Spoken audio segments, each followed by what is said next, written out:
Good evening. Welcome to Fantastic Dimensions. We are playing Mothership tonight. This is my first time running the game, and I think it's everybody's first time playing it here as well. So I'm sure a lot of mistakes will be made. We'll probably flub the rules a few times, but it's all about a learning experience. So we have 5 characters,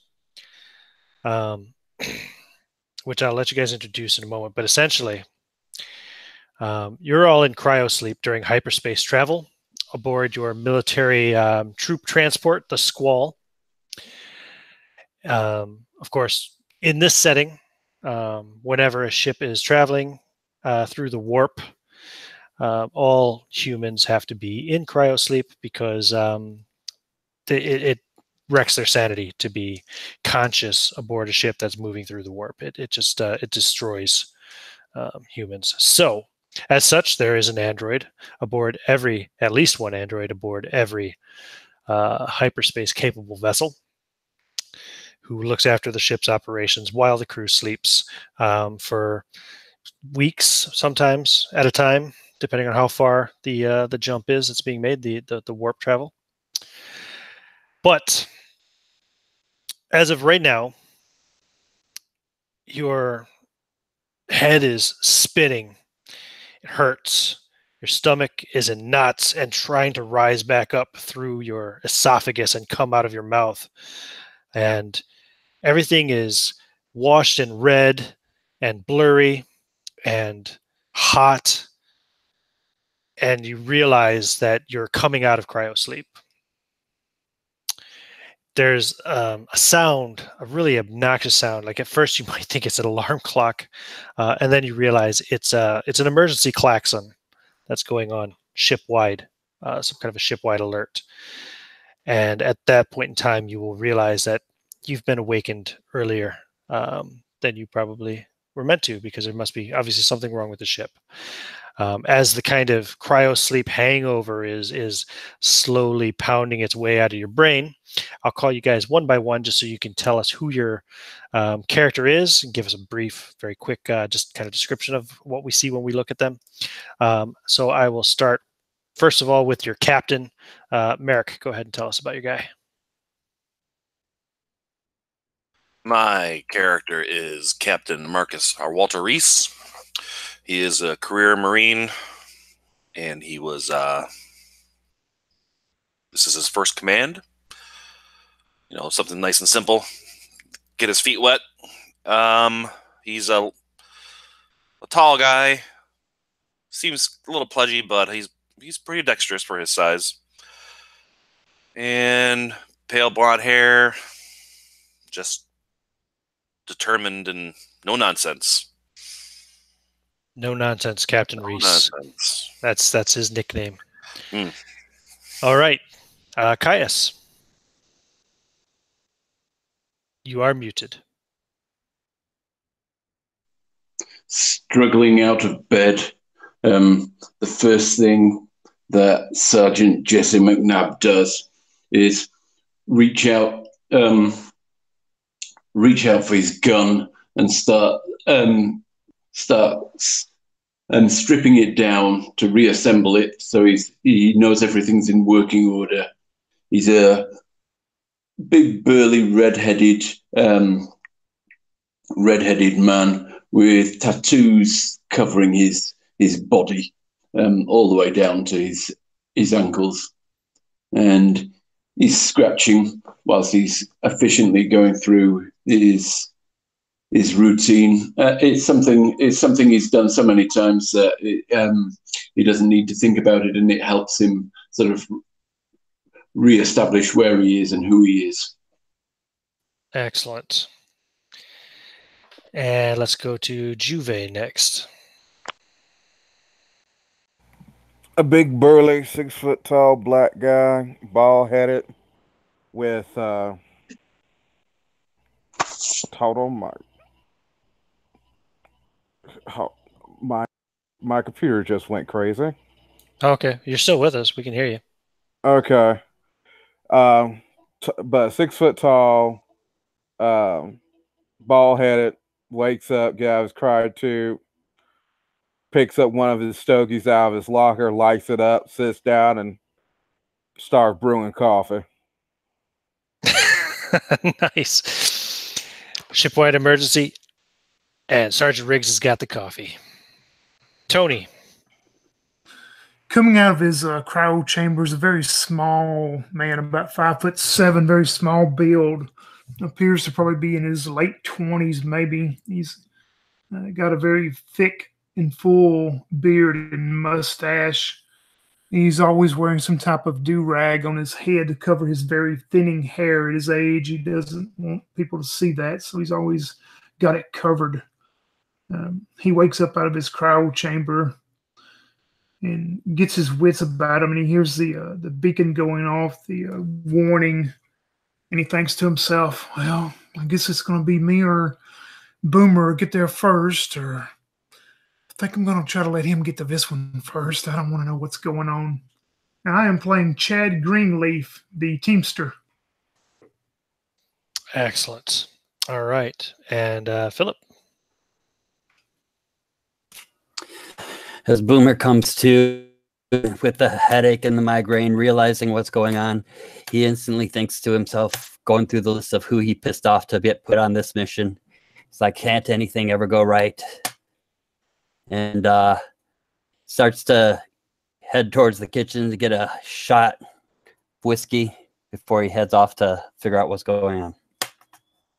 Okay.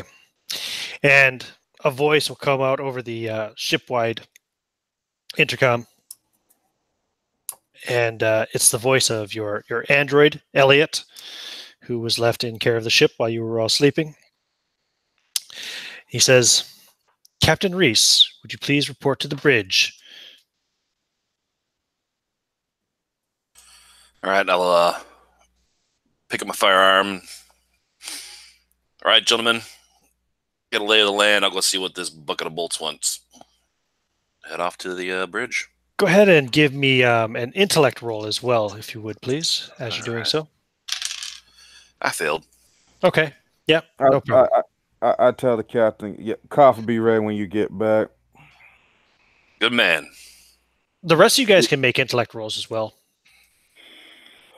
How many D10s are that? It's a percentile, and you're rolling it against your intellect skill on the left side of your character sheet. I failed. Okay. Intellect.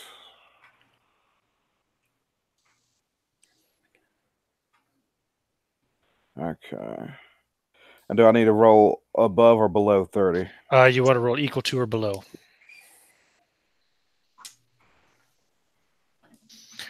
Remember, 00 counts as 0, not as 100. So 00 is basically always a critical success. 99 is always a critical failure. Anytime you roll doubles, it's a critical one way or the other, whether it's a success or failure. So you want to roll below, not above, correct? Correct. Yeah, I failed. Okay, cool. Did anybody pass? No? No? Okay. Cool. So yeah, you make your way up to the bridge, Reese, and when you get there, you'll see, thankfully, of course you kind of probably could tell just from your, just from the feel of the ship as you were walking up. But the ship is not in warp anymore, of course. In fact, it's moving very slowly as you look at the view screen where Elliot is sitting at the command console. And you see ahead of you a kind of a red planet. But it does have signs of a little bit of blue and green on it as well as you're just kind of looking at this planet in front of you. And you also notice that there are many, many other objects seemingly in orbit around this planet. And as your ship is slowly drifting towards the planet itself. Now that you're on the bridge, you realize that you don't feel or hear at all the hums of the engine, as it were.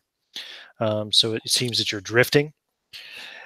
And as you're kind of looking at the screen and, approaching Elliot, I presume, you'll notice that at least one of the objects that's also in orbit of this planet directly almost in front of you is another ship. Captain, I'm not sure what has happened, but we've been pulled out of hyperspace and dragged into this system, seemingly. The ship is just on a drifting course into the orbital projection of this planet in front of us. Can you shut off that alarm, Elliot? Oh, yes, sir, of course. And he reaches and pushes a button, and the alarm stops. Was there anything odd happening just before we were dragged out of hyperspeed? Well, yes, I was listening to a recital of an opera, and it skipped 3 times before I realized that we had been pulled out of hyperspeed. Very strange. Can I tell what make these ships are? Are they familiar or? The ship right in front of you, you can just looking at it, it looks like some kind of you think it's some kind of a science vessel. Okay. You'll want to get a little bit closer before you get any more details. Of course, you can also check the scanners, check the sensors. Yep, I'll try that. So immediately as you do, also I will say, yes, sir. Also, the long-range sensors seem to have gone along with the engines, getting nothing from them currently. Short range is still operational, though. And so as you kind of punched in, you are approaching this ship and this planet. You will notice that the ship ahead of you is an archaeological research vessel. So you would expect it to be crewed by scientists and teamsters, more than likely, complemented, of course, with androids as well. But also the short-range sensors are showing no life forms aboard the ship. All right, open the comm system.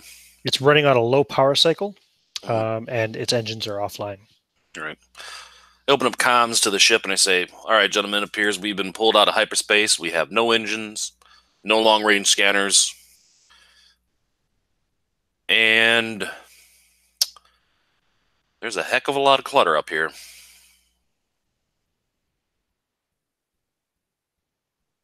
We are in an unknown system. All right. Just close comms. I don't know what to say. Yeah, and Elliot will also say then too, yes, sir, the navigation computer is also down, I'm afraid. I have no idea what system we are in currently.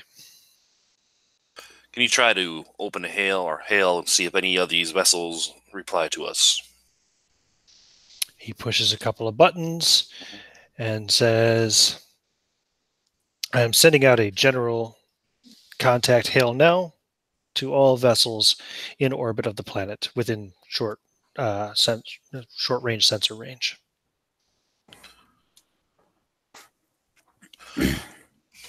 All right, run a hazard or run a ship's diagnostic. I want to know what other systems we're missing right now. Life support is fine. Main power is okay. So you can bring. You're in emergency lights currently. You presume that Elliot probably activated that for your own purposes when you awoke. He doesn't need them, but you can restore normal light if you wish. Communication systems working fine. Long-range sensors are out. Short-range sensors are working fine.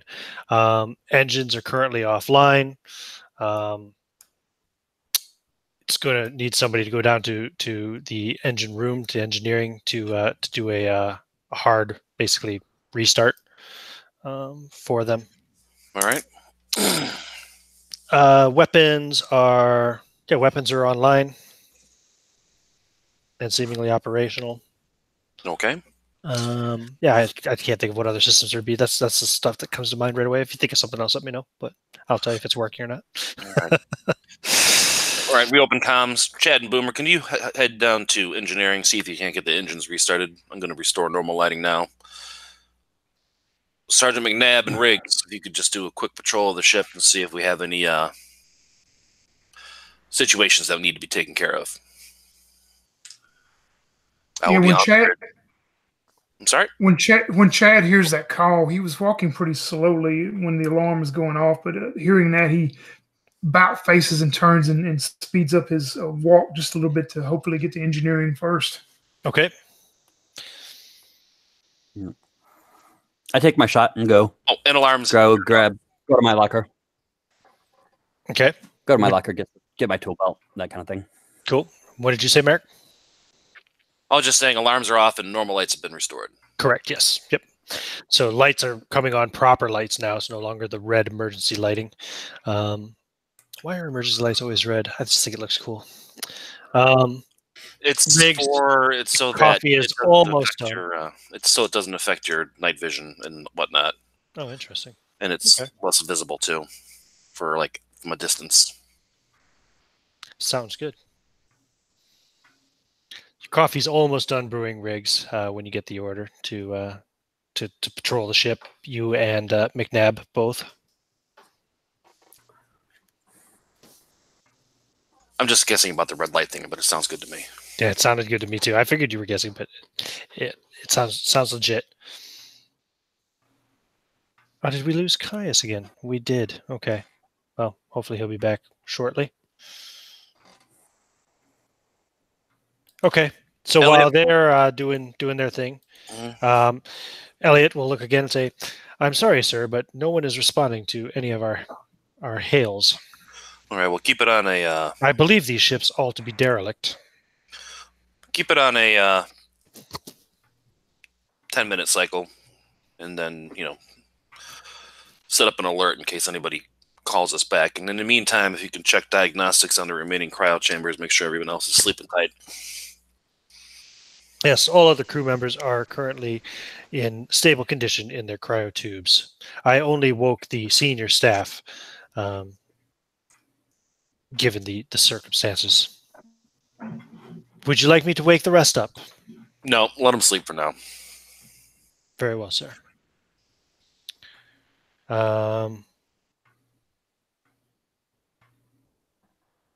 So he'll say, "Yep, the ship's atmosphere is breathable, but I'm showing no signs of life and strange power fluctuations from the planet, and also mirroring these power fluctuations here on the ship ahead of us, which I have just identified as the Alexus, sir." The Alexus being the archaeological vessel that you're closest to. What's the ETA till contact with them, or till we get too close? Or are we headed right towards them, or No. He says we'll be entering orbit very near them, sir. We could dock with them pretty easily if the engineers are able to get the engines online again. All right. Their power fluctuations on the planet's surface matching the power fluctuations coming from the cargo hold of the Alexus, sir. I'm gonna try just. How far away is it right now? I guess it's probably a couple 100 kilometers or something, or something like that. Yeah, All right, so visual inspection probably isn't going to be all that great unless we have. Yeah. All right. Well, you can see you can see a little bit of it anyway. It seems to be intact. You don't see any hull breaches. You don't see any battle scars. You don't see any signs of of it having taken fire or anything of that sort. I'm going to bring up the event log and see if, because coming out of hyperspace, there's got to be some kind of log of that. See if there's anything that I can find in there that might explain why we have been stopped in our journey. Which log? Sorry. The ship's event log. Yes. Okay. So you pull up and check the ship's event log. Yeah, it shows basically everything normal traveling through hyperspace up until approximately, we'll say, 15 minutes ago, and then nothing. Until you started, of course, basically automatically making entries through your actions on the bridge. All right, so there's nothing to explain in the log what happened. No, there's definitely a blank area there between the traveling safely through hyperspace 15 minutes ago until basically Elliot activated the emergency lights and the senior crew members' cryo tubes or cryo chambers were deactivated essentially, or put into thaw mode, if you will. All right.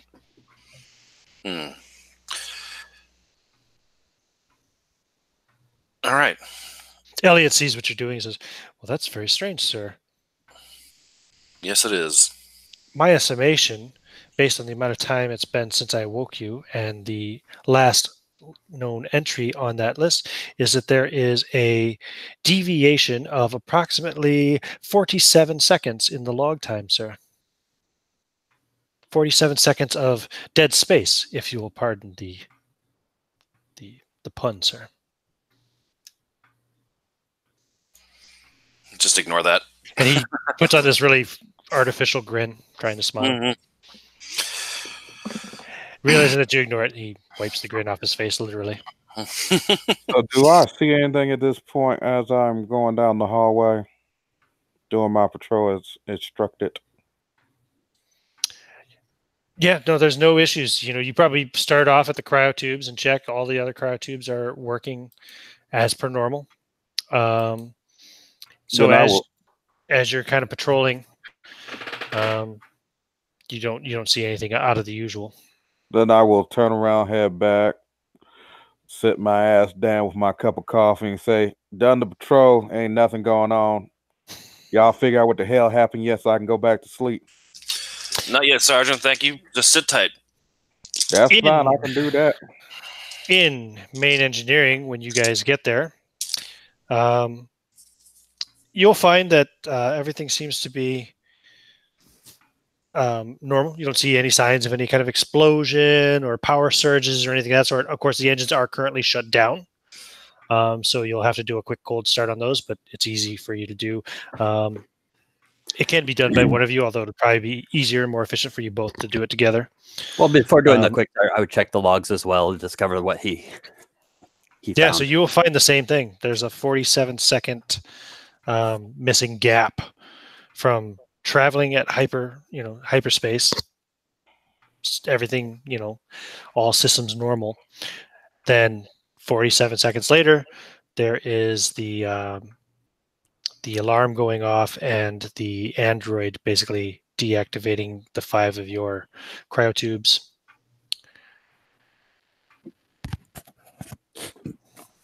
All right. See what happens when we try to do a cold start here. What else was off? Long range? Oh. Yeah, long range sensors are down. Okay. But well, that's not so much an engine room problem, but yeah. Yep. Yeah, you guys, it takes you a few minutes, but you're able to get the impulse engines back up and running. You'll all feel that physically through the ship, and then, the kind of silence will be, once again, slightly interrupted by the low pulsing hum of the ship's engine.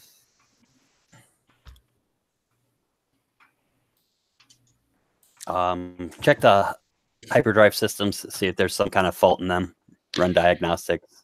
Yeah, so you go and take a look at the hyperdrive, and it is offline. Just off. Yeah, it's offline. All right. See if we could get it at least communicating any kind of energy pulse signals from it. Okay. It does not respond.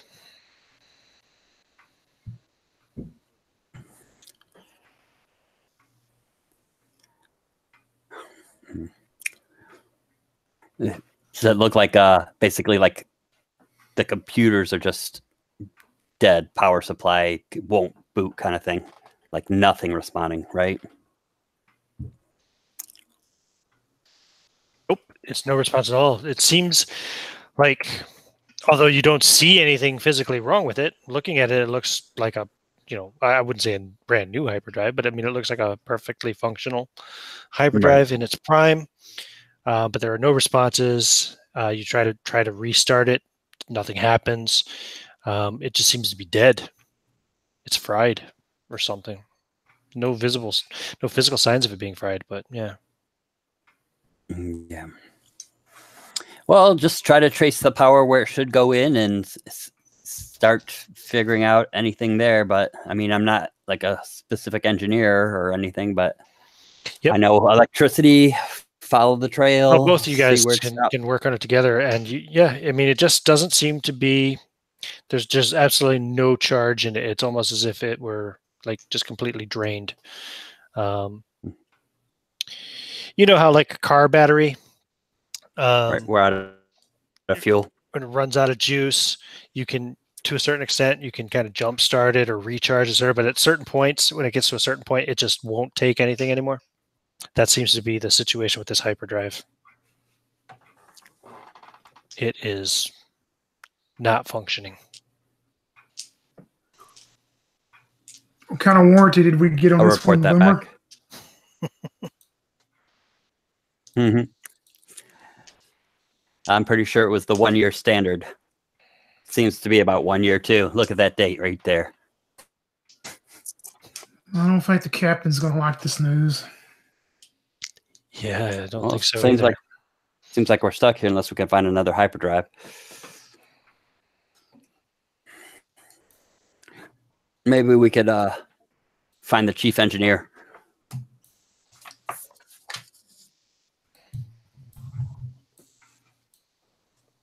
I would assume, well, I would assume the chief engineer is awake. I would assume it's one of you guys. But Well, shit. We're screwed. Hmm. I mean, I got some duct tape. We'll see how far we can get.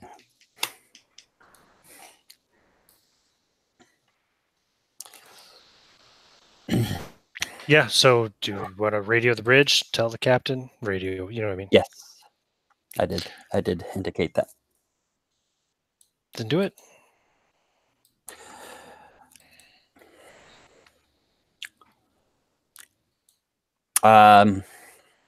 Captain, the engine seems to be coming on just fine. The hyperspace drive, it does not look to be damaged, but there's obviously something within it that is just not responding at all. It is like we are dead in space. Define not responding. You can't restart it? Jump it up? Can't even get a communication back from it. Well, shit. All right, I'm coming down there. Head on down towards engineering. Elliot, get us into synchronous orbit with the Alexus. Don't get too close to it yet, though. Aye, aye, sir. Sir, if you're unable to get the hyperdrive functioning again, it may take us years to get home. Indeed. Can we do that? How long can someone last in cryosleep?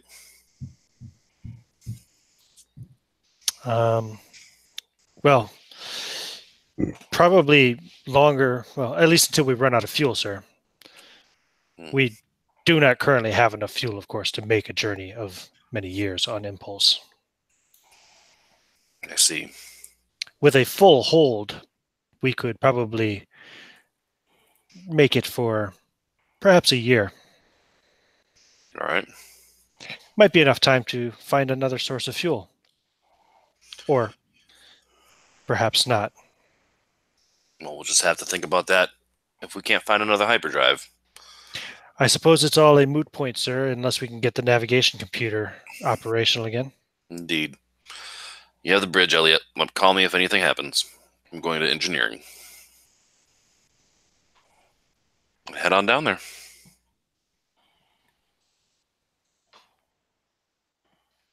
Okay. Yep. So you're heading down to engineering. McNabb checks back in and says, yep, everything's good on my end, on his half of the patrol. Riggs cut his patrol a little bit early and went back to finish his coffee and radioed in all clear. And Elliot is once again alone on the bridge as he starts to bring the ship up into a kind of tandem almost with the Alexus. Okay, so when you get down there, it takes you a few minutes, but. Mm-hmm. So what's the situation, gentlemen? Anything from the hyperdrive yet? Nope. You see here? Push that button. Push it. That is your basic am I alive request. and there is no response whatsoever. It's almost as if not only is the hyperdrive drained, but the entire computer system that runs it is just not responding. I'm thinking there's probably some kind of circuitry in there. We could probably try to switch out some other power supplies, reroute power from other things to it. And ultimately, I mean, we're not going to get into hyperspace by rerouting power from anything other than another power source of the same kind. So we're probably going to... did you say anything about this ship? No, not yet. I just said there's lots of derelicts. So, I don't know. I suppose we should probably... Is there any way to test it, like check manually, out to see? Check out these other derelicts. I assume you've already done that. No, I'd have to get my radiation suit and stuff to get it to actually go in there. Yeah, if you want to start looking at the other derelicts for hyperdrive, basically you're going to need to, one way or another, get aboard that ship. Easiest way, of course, would be to dock up along with it, basically to do a what do they call that? You know what I'm talking about anyway. An umbilical type thing, yeah. An umbilical type thing, yeah. Where you will then link up with one of their airlocks, depressurize everything properly, and then go over. Yeah, that would be the safest way. Alternatively, you could just put him in a vac suit and send him out there and push him in the direction of the ship and hope he hits it. Yeah, I don't think that's safe enough. If he misses it, he burns up going into the atmosphere of the planet eventually. So according to our android, we are also missing long-range scanners and the navigation system. All right. Navigation system is going to be key if we're going to get out of here. Not including the hyperdrive, of course. So you don't even know what's on these other derelict ships? How many derelict ships are there? Many. Well, Captain, my suggestion would be, can't we have Elliot maybe scan some of those ships and find out which one maybe would have something that's, compatible to our hyperdrive? Wait. You're not finding anything on these other ships? And there's many of them? No life signs. Strange energy fluctuations. That's all he was able to tell. So they have scanners. I come over to Con like, y'all find out what the hell going on down here? I'm ready to go back to sleep. Shit. Well, right now we're dead in the water, Sergeant. Got no hyperdrive, no nav. Suggestions? Other androids on other ships not going. No communication. They wouldn't pick up on a life science scan. So we're in the middle of space in uncharted waters, bunch of dead ships, and our ship's dead.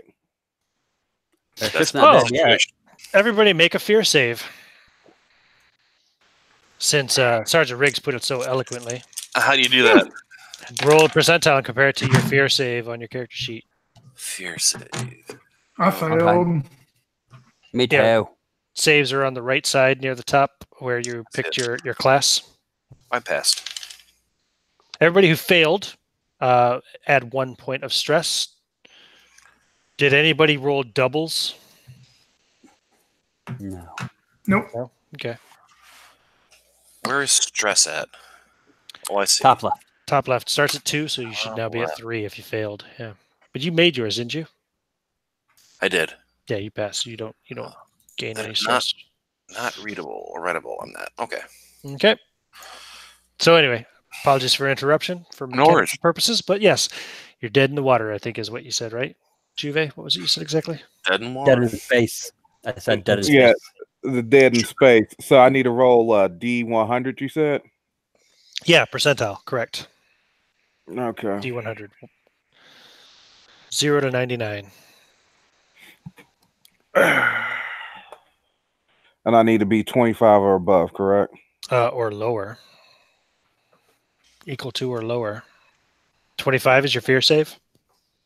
I'm presuming that's what's on the sheet for Marines. All right, yeah. It says 30. 30 for fear. 30 for fear. Is that right for Marine? Yeah. Okay. 25 for sanity. Yeah. Right. Then I have failed. I got a 41. Okay. Add 1 point of stress. You should have 2 on your stress box, top left. Make it 3 now. Starts at 2. It's not writable, unfortunately. Is it not? Nope. Okay, just write it on a little piece of paper or something. Well, that sucks that they didn't make that part writable. I can make mine writable. Send me a copy of that when you're done so I can... I know how this works. Everybody just mark off the things that they think should be improved on, and I will go in later and fix the fields accordingly. Goddamn right, Riggs. Know your role. Know your role. Okay. I swear you're pushing it, and we getting this being recorded. Just saying, brother. Just saying. Resolve is also Sorry, I can't hear you. Sorry. You must be having microphone issues.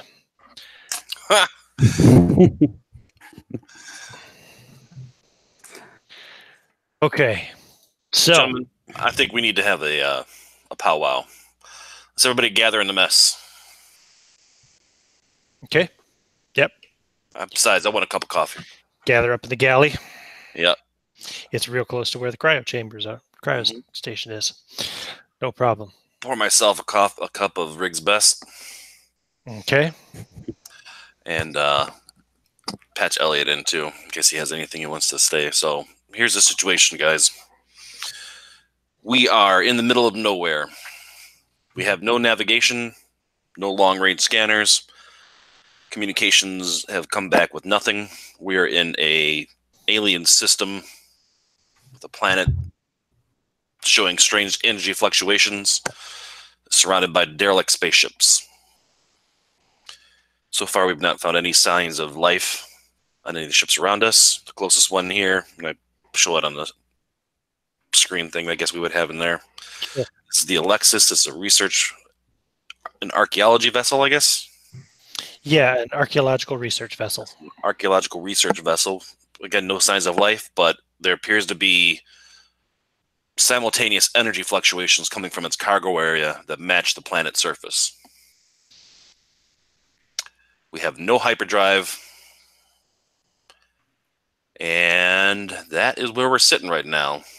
So what do you guys, give me some suggestions.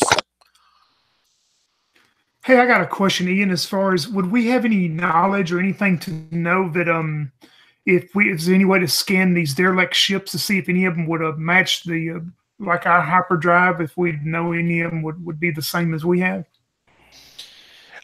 Yeah, well, the Alexus at least is in short range scanners range, so you could check that.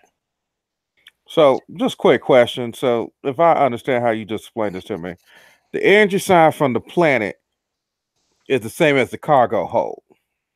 Yeah, there appear to be energy fluctuations on the planet, and those same energy fluctuations appear to be coming from the cargo hold of the Alexus. And how many more ships is around us? I had to do a visual inspection since we do not have long-range sensors, Sergeant Riggs. However, I estimate there to be at least 120 vessels in orbit of this planet. And next question, Elliot. Is any of the other ships have anything going on in their cargo holds? Unfortunately, as I pointed out, Sergeant Riggs, we only have short-range sensors. I am unable to scan any of the other ships currently. However, if I may anticipate your line of questioning, I do believe that the Alexus is a Newton-class science vessel. Its hyperdrive engine should be comparable to our own. Oh, no, that ain't what I'm thinking. I think them nerdy-ass scientists got into some shit they shouldn't have, and now all this dead shit is why that stuff ain't working. My suggestion, the only way to be sure is to blow the damn thing up and see if the power come back on. If I may make a suggestion, sir, based on the fact that the Alexus is still running on a low power cycle, I predict that, I may ascertain that it has not been here for a very long time. Do we have any such signatures in our ship currently? I did not think to try that. Let me see. One moment. Scanning. Captain, please ignore everything Riggs is saying about blowing up stuff right now, okay? Well, sometimes you just got to blow something up. If that's a necessary thing, then Riggs is the man to do it. But we will make that decision when the time comes. I'm just saying, it looks bad. Just saying. It does look bad. Perhaps they took something from the planet's surface. But Exactly. if it's right, that ship has not been here longer than the others. Yeah, you remember what happened on what was the name? What name of that sector? The Borales system, where them damn scientists got into and released some xenophobe, not xenophobe, but one of them xenomorph, killed half of the damn crew and everything else. They sent in 5 Marines, only 1 came out to some bitch. I'm just saying, I don't want to be that guy. I got less than 2 years before I retire. I'd be damned if I get killed because of some dumbass scientist didn't know how to use common sense. Sir, I have Loud and completed the clear. scan of the ship. We are not currently reading any such signs as those in the cargo hold of the Alexus, or the Alexa, or is it Alexa or Alexus? The Alexus, yeah. Or from the planet below. However, there is a faint trace, just a hair's width sample of a signal still remaining in the engineering section near our jump drive, sir. I would not have detected it had Sergeant Riggs not suggested I do such a scan. How's Boomer? Or was it Sergeant Riggs? I don't remember who said Boomer. Had Boomer not suggested I do such a scan. All you humans look the same to me. I apologize. Oh, That's just racist. I told you. What I tell you? I told her they made them racist, but y'all thought I was crazy. Now it's coming out, isn't it? It's xenophobic. I told you that. It is impossible for an android to be racist, Sergeant Riggs. We do not differentiate between races as humans do. I may, however, be speciesist.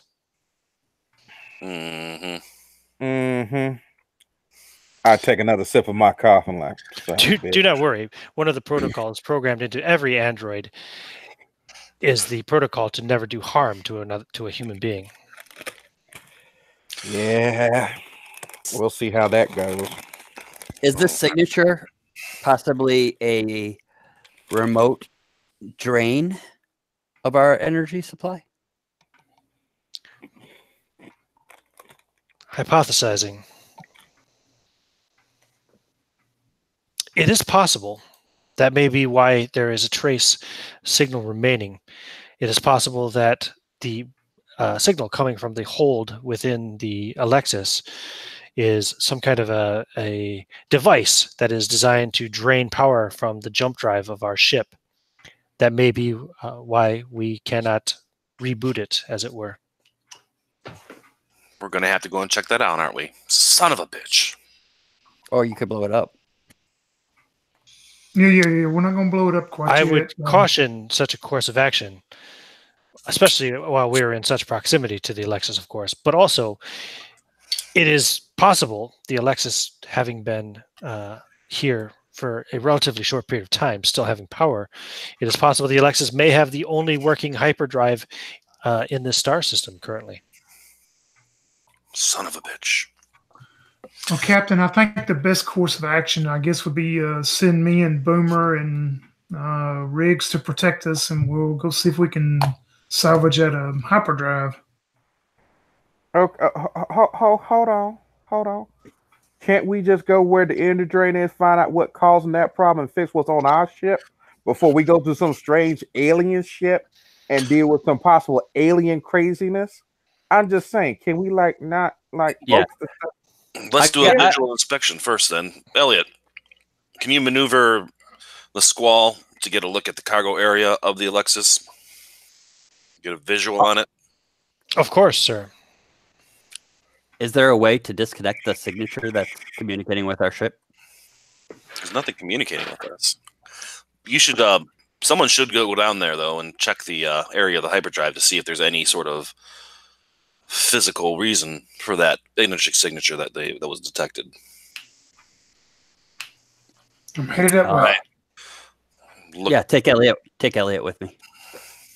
And Elliot's Elliot bridge. maneuvers the ship around to a point. It doesn't take long just to get, because the cargo hold on the Alexus is on the lower deck. There's basically 3 decks of that science vessel. There's a lower deck, a habitat deck, and an upper deck, which is usually the command deck, the bridge and all that.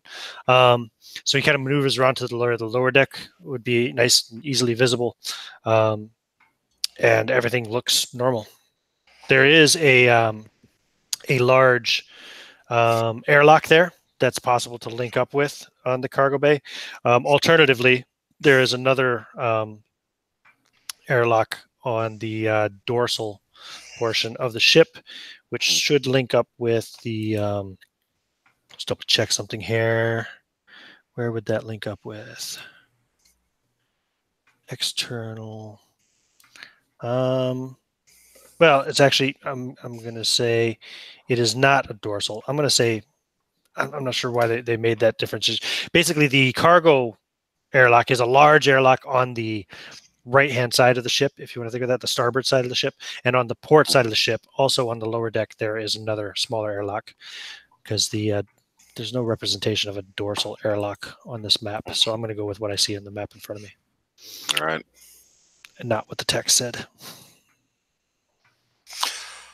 As an aside, I can't seem to find your live stream. That's because it is unlisted. Oh, well, there you go. I'm not streaming this live publicly at the moment. I'm just recording it, and if it goes well, I'll publish it later. But I want to record it since I'm testing the system out, and I want to be able to look back at it and dissect later. I'll stop looking then. Sir, I am perfectly capable of maintaining control of the ship if you wish to lead an away party over to the Alexus. Understood. So I'm like, Elliot, what weapons do we currently have on this ship? Whatever weapons you have on your character sheet is what you got, basically. So that means I got frag grenades and an SMG. All right, can I take Elliot down to the engineering to find that trace signature? See if there's any kind of physical connection that we could possibly disconnect. I don't want him leaving the bridge unless he really has to, but... Well, I think you'd have to if you want me to find some kind of physical connection to this trace energy signature. I would say look for some alien gizmo and go from there. Okay, and that gizmo would look like... Alien. Oh, okay. I'll be right back. Look over at Riggs and make like a what the fuck face. I'm like, wait, I told you he was the new guy. I told you I wasn't comfortable, but now you say he was gonna be okay. You the one to vouch for him. Yeah. Now look at you. Well, hell, it's just supposed to be a routine transfer. That what they tell us all the damn time. Routine. Yep. It'll be routine. All right. Xenomorph trying to eat your ass out. Exactly. And not in a good way. Okay, so let us get... my suggestion is we just blow the motherfucker up. Just blow up the shit with the alien's energy signature. I like that idea, but I don't want to be stuck in deep space with no hyperdrive. Okay, this is what I'm telling. Follow my logic here. We've seen all them hollow movies back in the Nova sector where they had the alien thing show up, and then it's like a bad horror movie. This played like a bad horror flick right now, and I'm the only Negro on the ship. So my suggestion is, can we just blow the shit up? Because I feel that I am going to be the first one to die in this motherfucker. And hell no, I got less than 2 months. Or was it 2 years? I can't remember. I've been in cryo sleep too damn long. At least I got your ass laughing. Right now we need something, because this is bullshit. Alien signatures while we... Hey, think about this scenario, though. What if it's a race of alien sirens and they need us to propagate their species? Well, this is my suggestion. I'll let one of y'all white boy figure that out. And if you survive the process, I'll join in later. All right. I mean, sacrifice has to be made for my personal survival. All right, that's enough, Sergeant. Let's gear up. Let's strap in and We got it. Let's blow the shit out of somebody. Yeah, that's fine. We also asked Alec, does he have any schematics for this shit? Because I want to know what the self-destruct portion of this is. Oh yeah, Elliot, can we get a schematic systems for that ship, for the Alexus? Working on it, sir. Give me a moment, then I have to pull up a map for you. You know, I was Download it thinking, to you know, download the it to our safest HUDs. on the comms across the thing. You know, I was thinking as I'm coming down here, one of the safest first steps might be an external walk around that ship, see what we could see, maybe connect to their computer from the outside.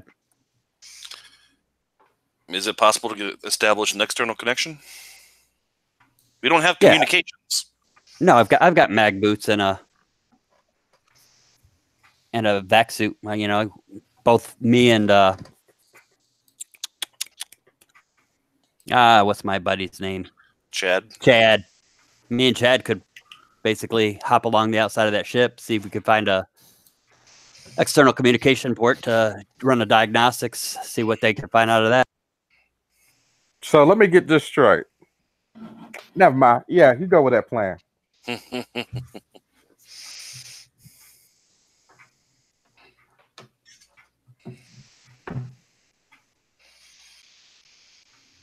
Okay, I'm coming up with your map now. 1 second. Where is the navigation system? What for yours? Yeah. It's kind of close to. It's on the command deck. It's you know, off the main hall that leads to the bridge. Now, question about this SMG. Did this SMG work in the vacuum of space? Yes. Yeah, wouldn't they? Yeah, bullets create their own oxygen to fire. So they can fire in a vacuum, as far as I know. I'm going to say sure.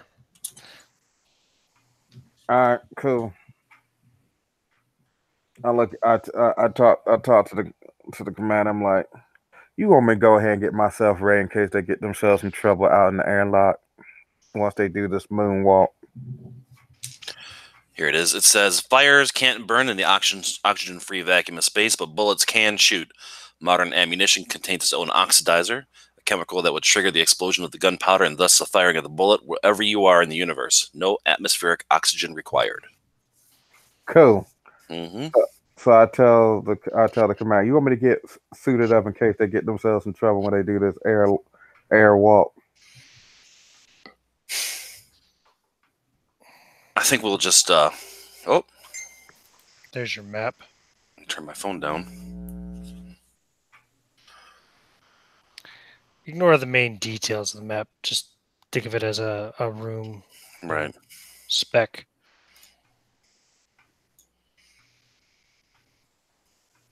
Shows the upper deck, habitat deck, and the lower deck. Okay. It's a funky shape. Well, like I said, remember that those are 3 different decks, so it's one on Right. top of the other.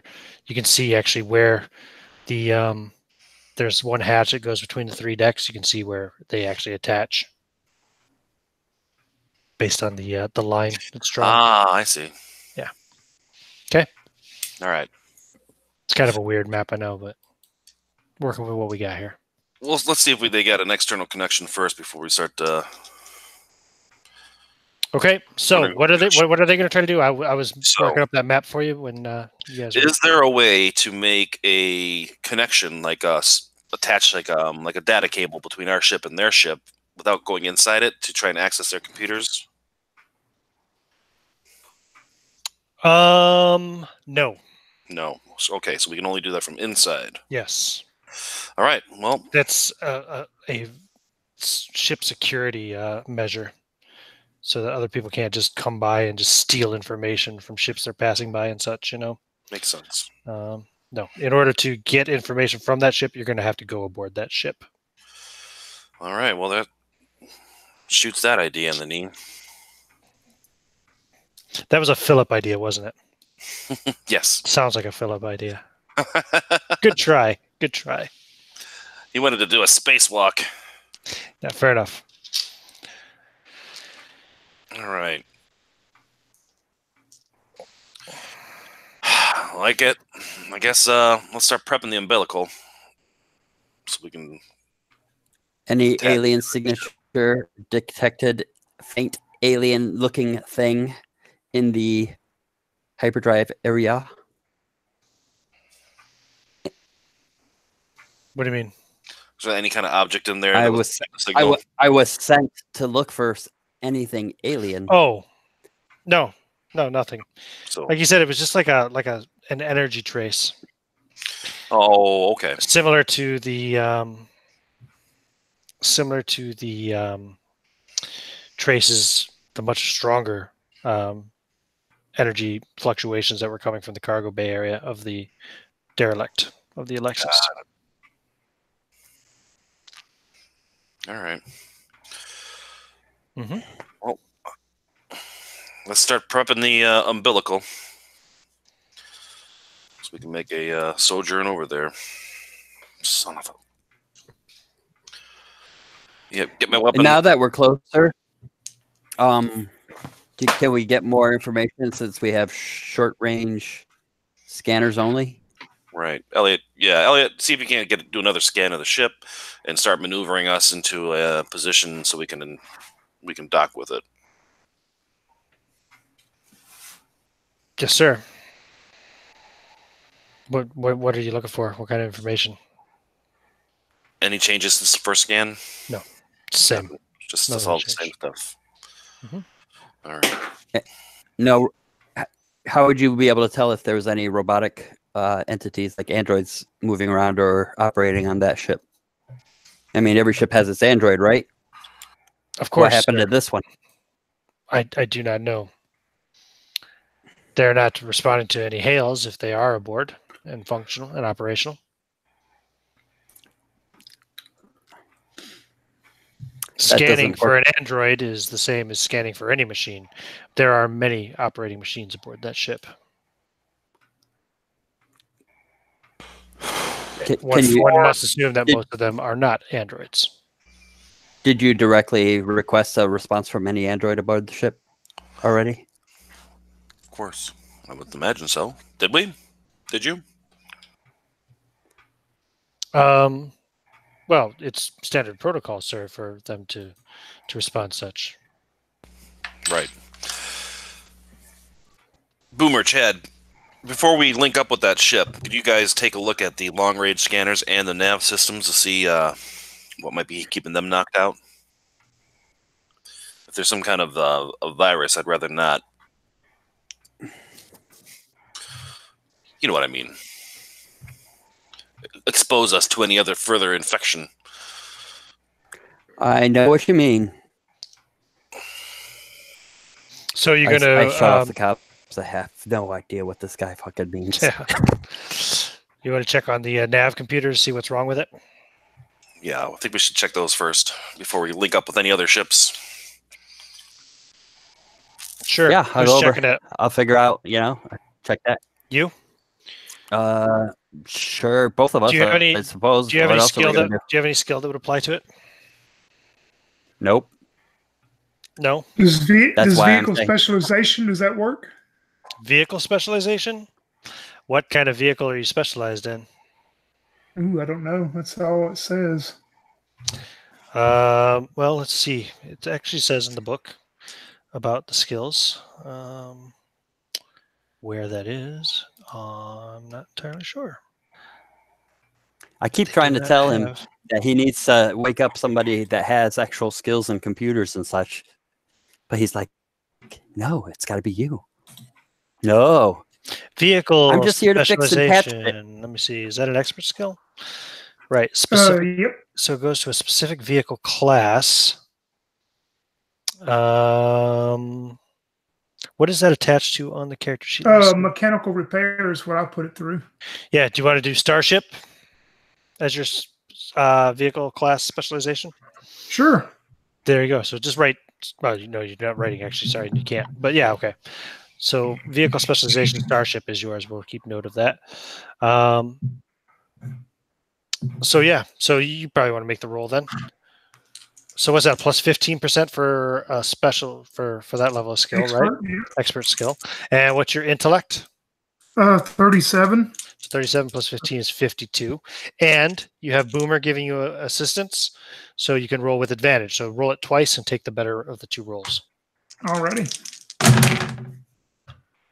Ooh, I got a 10 and a 54, so Okay, so you go with the 10 10. would be the best. Yeah, that's a success. The nav computer has been wiped of memory. It's functioning fine. It just has no memory. All of the star chart data, all that information has been emptied from it. It is possible to rebuild that from scratch and from manual archives. Elliot would be able to do that from the bridge for the most part. It would, however, take a very long period of time. Yeah, I'll look at Boomer first and go, how do you think it got erased? There was only one entity awake.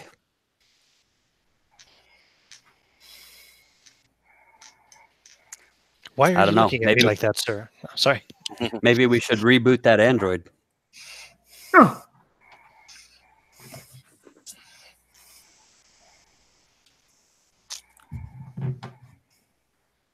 If you wanted someone else to rebuild the navigation data that's not an android, it would take a lot longer. Yeah, but at this point, it's kind of hard to trust the android, being that. I'm just saying. Is there a reboot, rewipe process on androids? What do you mean? Like set them back to factory settings, basically? Yeah. I'm sure there must be a way to do it if you have skill in such things, and you can do that. Can we command them to do it to themselves? Well, no, I'm thinking because I think it would require. Well, I mean, I guess maybe they could require opening them up and accessing their own, their main processors and stuff. But yeah, I suppose it can be done. I Yeah. I was gonna say, is it It just possible? just resets all of his memory, and Well, basically it comes an out of the box Android again. I'm like, can we just do this instead? Can we just clone the droid, our droid, into their system, and then he can control both, and we're done? I have been swallowed by a cat. Sorry about that. She stuck her chin right up on the webcam. Sorry, what were you saying, Juve? What do you want to do? Can we just get the android to clone his OS or UI directly into the other one? That way he can just control both ships. Oh, you mean like control that ship remotely? Yeah. And then basically, instead of trying to... Because even to control this ship, he has to do it from the bridge. He doesn't have remote control of the ship. Okay, well, can we copy his UI directly to the other android? Sure. What other android? Isn't there an android on the ship that helps pilot things? Or well, in theory, there should be an android on the Alexus. You're not sure. In fact, it being a research science vessel, they probably would have multiple androids. My suggestion is... you won't know till you go over there. If we're going to do this, I say we go over there, bring an android back, hook him up, transport, basically make a clone copy of our droid, send the droid back over, and get everything reset and figure out what's going on. We grab the first droid, drag his droid back, do a copy, send the droid back. He can communicate with us remotely, and it's all good. And since it's our own droid, we ain't got nothing to worry about. That's an interesting idea. Let's explore that when we get over there and see what the situation is.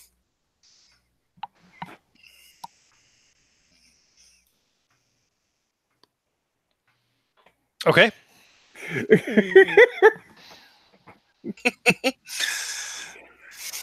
McNabb will say, sir, maybe I should stay here and keep an eye on the android just to make sure no funny business goes on. It's a good idea. Thank you for playing along with that. Since Kai has dropped from the call and can't get back in. Right. And the Marines also have a closed communication channel, so Okay, sure. it says that on the it was Does in a book. I read it at some point. Yeah. Cool. Mhm. No problem. So McNabb will stay on the bridge to keep an eye on the Tin Man. Make sure that there's no sabotage or anything going on, just Excellent. in case. Right. Elliot will ask you, do you want me to start rebuilding the information within the navigation computer, sir? I estimate Yes. if I focus on it 24 hours a day, starting immediately, I should be able to complete it within 7 weeks.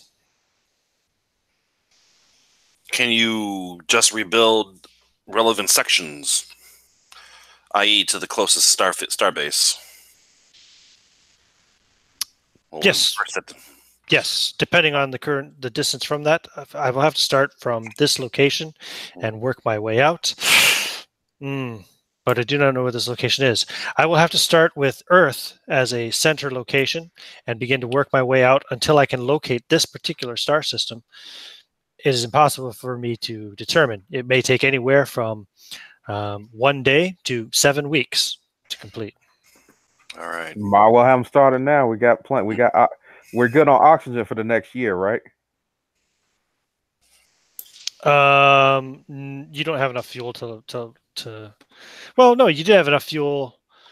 No, because you don't. If you filled up your cargo bay, like if you strip fuel from these other derelicts and stuff and fill up your cargo bay with nothing but fuel, then you'd be able to maintain impulse engines for a year. Yeah, then you'd be able to maintain life support probably for even longer if you weren't actually traveling. Okay, because I thought before you said that life support was up and running fine. It is running fine as long as you have fuel and as long as your ship is running. The problem is when you run out of fuel, and the ship is no longer running, then you're on a ticking clock until you run out of oxygen. Because once the ship runs out of fuel, it's no longer able to run life support and produce more oxygen. All right. Know what I mean? But yeah, you got plenty to last for a while anyway.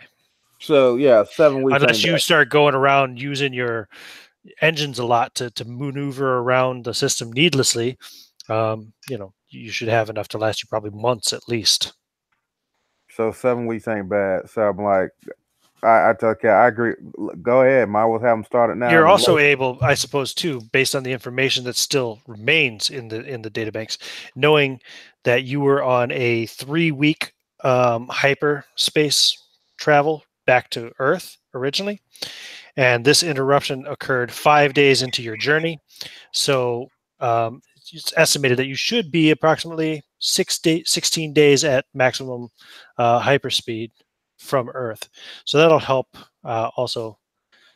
That's in theory, of course, if you didn't go through some kind of weird wormhole or anything, But yeah, if barring any weird space phenomena of that sort, you should only be about a 16-day warp from Earth currently. I'm like, might well just have them start the blood computation now, Commander. We'll go over to the ship and then find out what we can, and then go from there. I agree. That way, if it winds up going bad, we at least have something going for a backup plan. All right, Elliot. Of course, sir. I will keep an open communication channel to you as well. You know where to find me if you need me. Indeed. All right, well, let's see what the heck's on this ship. Which airlock would you like to use for docking, sir? The cargo bay door, or the airlock on the other side of the ship? So the cargo bay is where all the fluctuations are happening.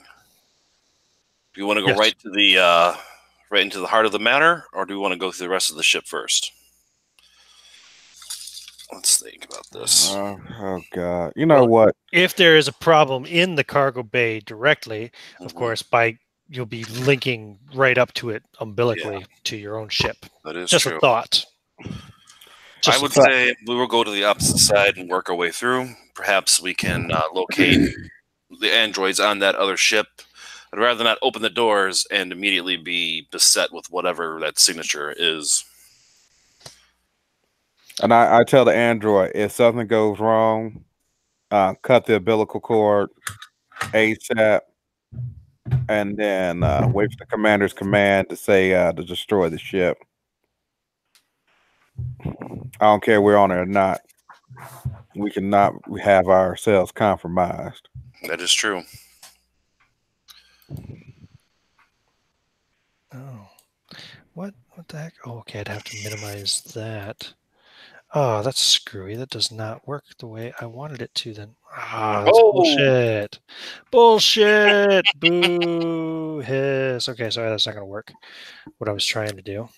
We don't have to umbilical to it. If there's no life forms on the ship, there's no worry, no reason to. We don't know that, though. Could they be possibly... Would we get life signals if there were people in hypersleep? Or in cold storage? Yes. Would we? Because you're basically minimized down to like bare readings. Would we be able to detect that? Would you be able to read if there was people in cryo sleep on the other ship? You would still read them as life forms. You would. Okay, but there are no life forms. There are none. Okay, that's what I was wondering. So it's not. I mean, the only thing we would lose is by venting their oxygen.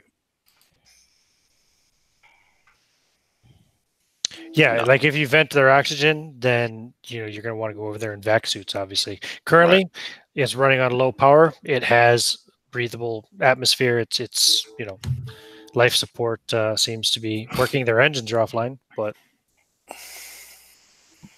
no, I don't. Now, also, if you look at your map, I'm just looking at my copy of the same. So you can see entrance there. That's the entrance to the lower deck. Mm-hmm. And then the other entrance, basically, is not so much an airlock as it is the cargo hold doors. Right. Okay, so the you doors... can essentially use the cargo hold doors as a type of... Okay, so we can go in. It's still on the same deck, the entrance, no matter what. It is, yeah. It's very close, really. Got it. Okay. Yeah, so we won't go in the cargo doors. You see those little darker gray areas? Yeah. That... what are those? Oh, no, that's external portions of the ship. Okay, that's just like basically walls, I think. Although, no, there are also, you can see those vents, hidden vents. Mm-hmm. There are vents, too, so you can travel. You can see where you can travel from one room to another. Right. Yeah, using vents if you need to. Mm-hmm. Well, let's not. Yeah, it looks like that's all that dark gray area is actually vent travels, except there's a strange one on the upper deck that doesn't show any actual vents, but I don't know why that is. Okay, right. I'll have to look that up in my map to see if there's something on the spoiler map that's not showing you. But anyway, it is what it is. Mm-hmm. Let's get over there. I'm looking at my map. Yeah, on my map there's no vent there. That's weird. I think that was just a mistake. I don't think that one's supposed to be there. Okay. So, the port side entrance airlock, yes? Right. Okay. Correct. Only take a few minutes to get it linked up.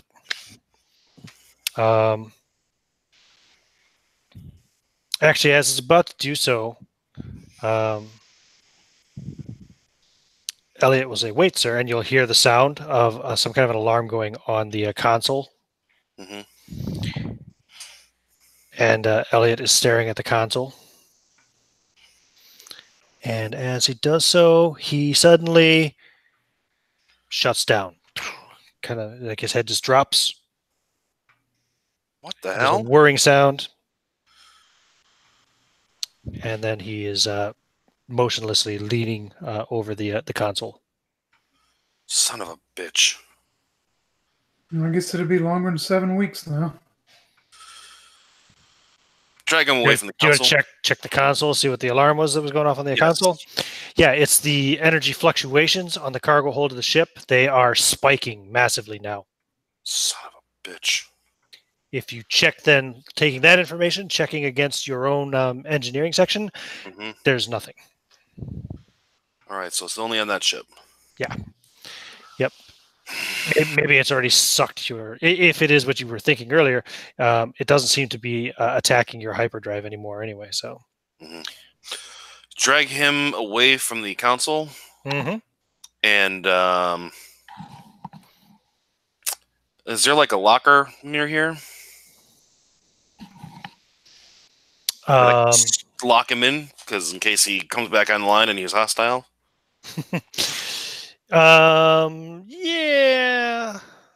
Yeah, why not? All right, sure. And where you keep like vac suits and stuff, you know. Yeah, we'll pull that out. Some spare pistols or something. But so he after doing so, he starts to twitch and he moves again. His head comes up. He goes, "I have rerouted my circuits, avoiding complete shutdown. That was odd, sir." What happened? He says, I noticed spiking energy readings coming from the cargo hold of the Alexus. System clock has been reset. How much time has passed? Only a few minutes. Yeah, I see. I'll have to resync my system clock with that of the ship. It was almost like an attack, sir. I don't know. That's it. Blow it up. How to explain it, sir? Not yet. The energy seemed to override my internal processes, so my system went into shutdown to save itself. But I was able to maintain a minor connection and reroute circuits. So, I believe I'll be able to do so again, should it happen again, sir. So I tell maybe we should wake some people up just to be sure. Wake up the maintenance crew, I suggest. Probably the nav crew as well. But Is there anyone else? There's no nav crew. Well, I don't know. I mean, besides the people who pilot the ship other than the android. They anyone else pilot the ship but besides the android? Yeah, that's Boomer and what's his name? Tony. Chad. Boomer and Chad. Chad's the pilot specifically. Well, just wake everybody else up. Boomer's in charge of ship maintenance. Huh. And everybody else is just what? Mostly Marines. There are some other lower level techs, you know, that work under Boomer and Chad, and Marines. That's it. That's all that's on the ship. How many Marines are on the ship? I don't know, man. I just said there's more. I just said there's more in cryo sleep. In case you guys die, you can write up new characters. Oh, okay. That makes sense. I was reluctant to wake anybody else up. Okay. Just in case we need them.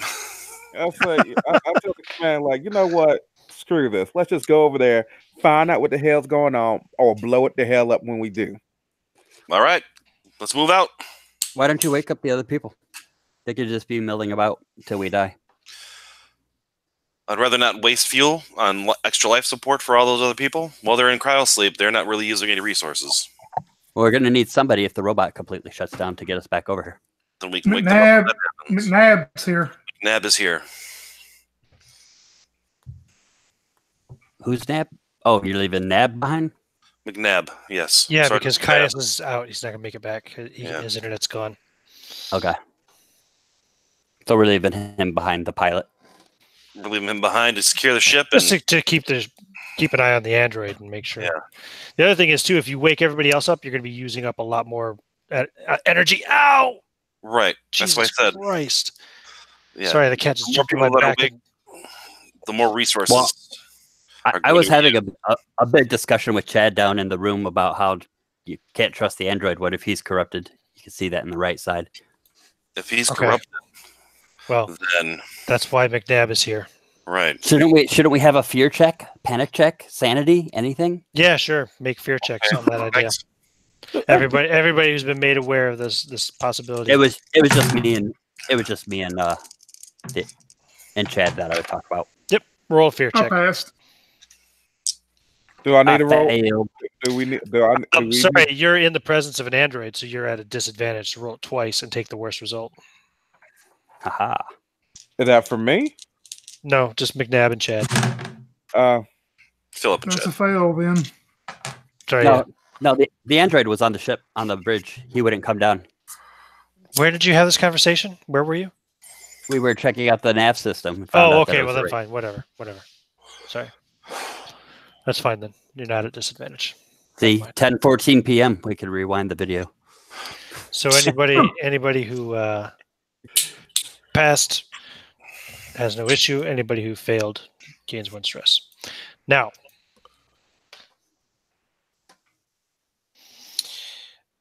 Elliot has returned to the controls and is looking at the sensors and says the the fluctuations seem to be dwindling slowly, sir. I estimate that should return to its previous normal state in 8 minutes. Just enough time for us to hook up and start heading over. Very well, sir. I will wait until it balances out before I hook up the umbilical. Make it so. Make it so. Very good, sir. I'm taking the vac suit just in case. Okay. Cool. So a vac suit has an armor rating to it, I believe, right? It does It's- 7%. It's in the book. Is it 7% for a vac suit? Yeah. Cool. It says that I have Yep. Vac suit is armor save plus 7%. So standard battle dress. you have a standard battle dress. Right. What's a standard battle dress? There's advanced battle dress, hazard suit, vac suit. I don't know. That was in the extermination thing. That's one I grabbed. I think it's going to have to be. It's got the parentheses. It says heads-up display, body cam, short-range cams. Right. Yeah. There's no armor to it per se, though. Okay. Yeah, it's not an advanced battle dress. So. All right. Yeah, I'm definitely wearing mag boots and a vac suit also. Okay, putting on the vac suit. Sure. You guys can all wear vac suits if you want. Might be a good When idea. Connected to an oxygen tank, it holds enough oxygen for 12 hours or 6 hours under stress. It contains short-range communications and 2 headlamps. Speed checks made in a vac suit are always at disadvantage. And if punctured, internal monitor will sound announcing decompression within 60 seconds. Now, Now, it's not required, like I said, because there is atmosphere on the Alexus, but if you want it. okay, but it is. I say we go with the suits because if the atmosphere is compromised, we don't want to get infected with whatever they have. Right. Yeah, fair enough. So you all put on vac suits. Yeah. So just keep in mind that all speed checks will be at disadvantage. Well, I say that once we run system diagnostics on the ship, make sure there's no contaminants, then we can take the vac suits off. Right. That's my suggestion at this time. No problem. I concur. And just remember, you all have a plus 7% on your armor saves then as a result of the vac suit as well. Cool. Okay. So the 8 minutes pass. You guys get into your vac suits, gear up, ready to go. All right. Before we head over, stay together. Keep your heads up, eyes on a swivel. If you see something odd, say something right away. Sure. Okay. If something's attacking, blow it the fuck up. Now you're gonna let me blow up some shit. Cool. You can see that entrance there on the map, that little airlock door. That's where you'll be going in. Right in front of that is where the ladder is, which leads up to the habitat deck, and then even beyond that up to the upper deck. Of course, to the right of where you're entering, is where the cargo hold area is, and the cryo chamber, and the engineering down at the end. So yeah. What's that to the left, like a crew area? To the left. Oh, hold on. I have to pull up my spoilery map. Looks like there's one bed chamber there. That's science lab. Science lab. Okay. Science lab and a crew chief's quarters. All right. Across from the crew chief's quarters is the life support. Okay. Let me see if I did. Hey, that standard battle dress gives 10% armor. Ah. Where do you see that? Where do you see that? It's in the equipment. Okay, Cool. Good to know. But you can't wear it and a vac suit. One or the other. All right. Well, we'll bring it along. Okay. Decided to take the back suits off. Okay. So yeah, so that's those That are was the the various second things on second page. those are the various things that you will find anyway on the lower deck. All right. On the upper deck, there is a galley that would be at the very front if you want, to the far left. Is that the upper or the habitat? No, this is the habitat level. Okay. There are a couple of crew quarters. There's, in fact, 1, 2, 3 crew quarters, plus a first mate's quarters and a captain's quarters and head scientist quarters and a med bay. I think that's all that's on the habitat level. And then on the upper level, you've got the command room, plus another life support. In fact, two life support areas and a nav computer area. That's it on the upper deck. And if they had like a what is it, ship to planetary surface ship, where would that be? Would that be in the cargo hold, or is that attached? Oh, this ship is capable of landing on a planet. Okay. So is yours. Okay. We're not talking about Star Trek ships here, where they can only space dock or anything of that sort. These ships are capable. It uses a lot of fuel, but they're capable of landing planetary, taking off from such. Okay. I was just holding out hope that the crew might have left their own ship. Yes, but you might recall you are in orbit of the planet, and short-range scanners were showing no life forms on the planet. Oh yeah. That's possible they could be on the opposite side of the planet, maybe. So what's the difference between short range and long range scanners then? I don't know. One's short range, one's long range. Oh. Short range is. I don't have specific numbers like a range. I thought the long range would check the planet, whereas the short range would check what's near you. That's why I didn't know we had information on the planet. Because you're in orbit of the planet, I allow short range sensors to pick up basics. You might not be able to pick the opposite side of the planet per se, but at least the side where you're closest to. Okay.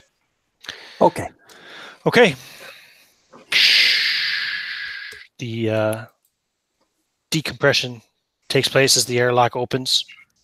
The controlled decompression, of course. All right. And let's take a quick bio break. Oh. Just a few minutes. Anybody needs to use the restroom, get another drink, etc. And then we will continue with your exploration of the Alexus. Sounds good. I'll turn off my camera like so anybody who happens to watch this later on can just fast forward until my Fantastic Dimensions logo disappears, and then you'll know we're back.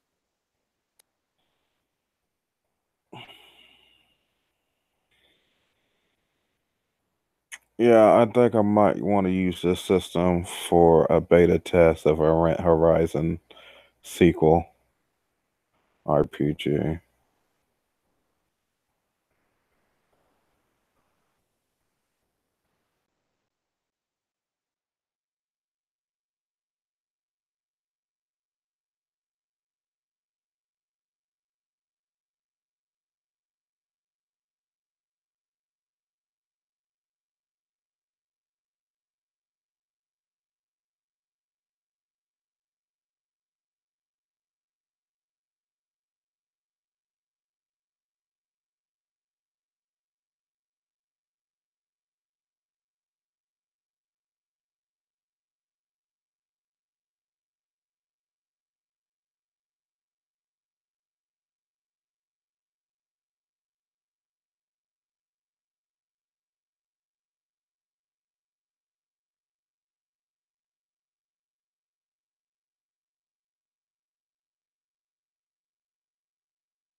Oh yeah, I had to get me a PB and J sandwich.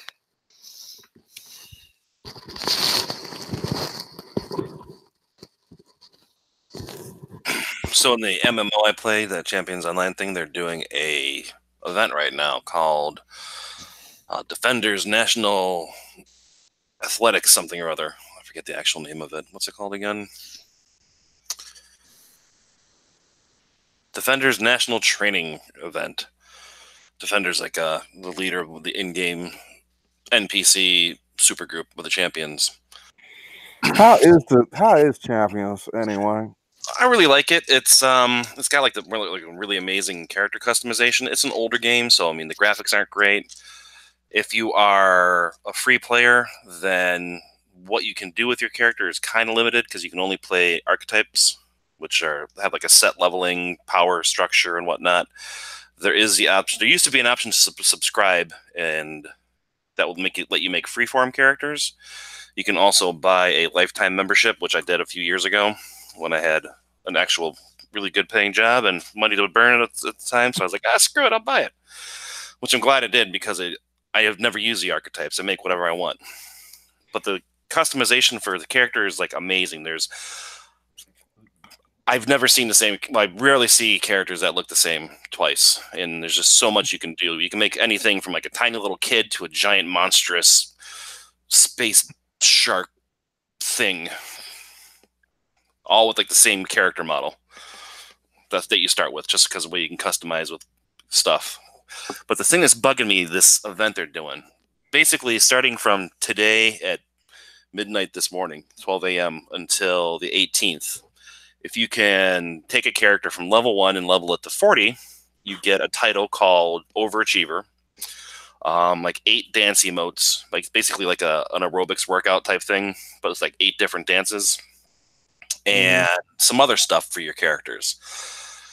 The thing that bugs the crap out of me is that there is some items in the game, in the store, the in-game current store that you can buy stuff from. There's something that you can level your character to 30 with, and then there's things you can level it like 1 level. So you can buy this one object, level your character to 30, and buy 10 more of the single level things and level it to 40. So you can basically spend $40 and level your character to 40. The thing is, you can do that and complete the challenge without ever having played that character. Wow, that's broken. And I'm like, if this is a fucking leveling challenge, how the hell do you let someone who bought their level 40 complete it? I mean, you can play the character, and if you've already gone through the tutorial, you can skip it. In my opinion, not only should the leveling items from the Zen store disqualify you from the event, skipping the tutorial should disqualify you also. You should take that character from level 1 to level 40 through gameplay. Now, there is like gear and like heirloom gear that you can trade between characters that'll give you like an experience boost, and there's like some other like items consumables you can use to give you a little bit more of an experience boost.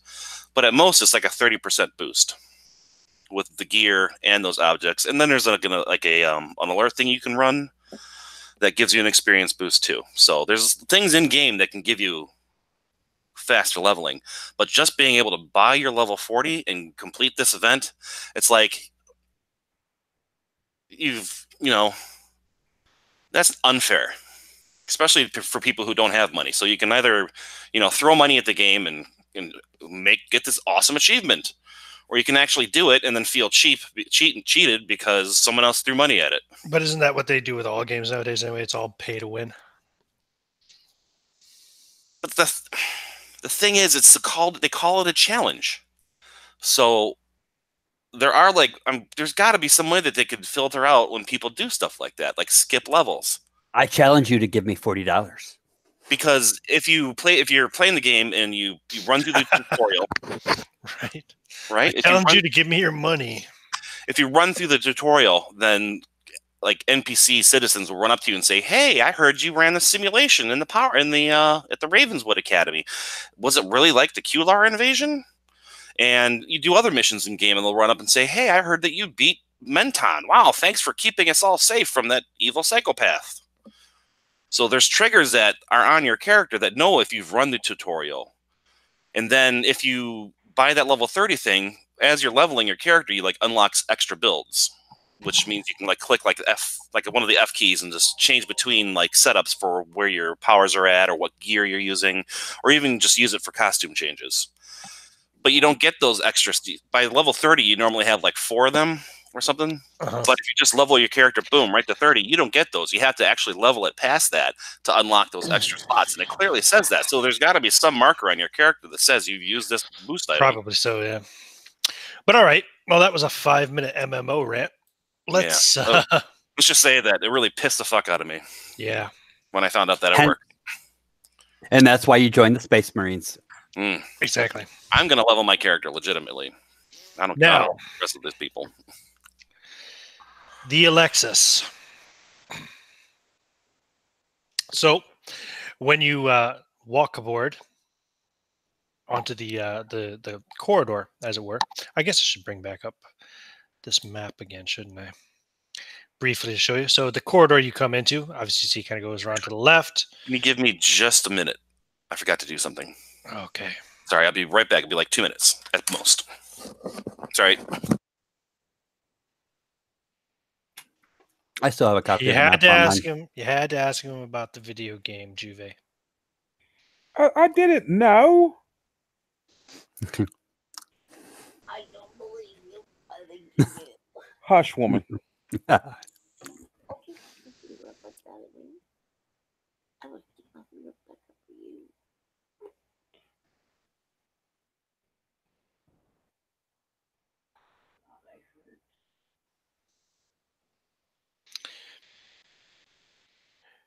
Insert elevator music here. So what are those in the octagon? What are those little curvy things? Are those couches, a bar?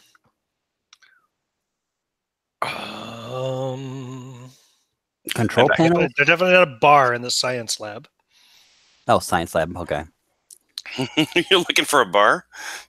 No. He's asking what those curvy things are. They are counters and tables and computer terminals. Yeah.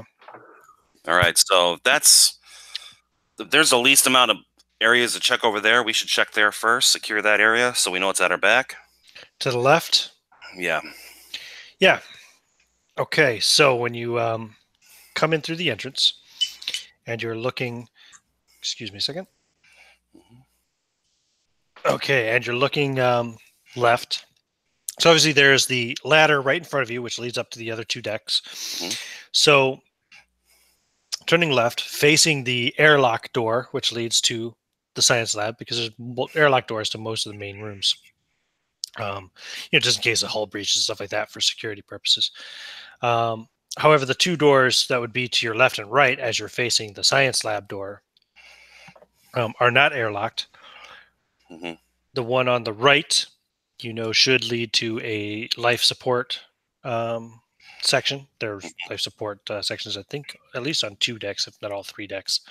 The door to the left would be the crew chief's quarters.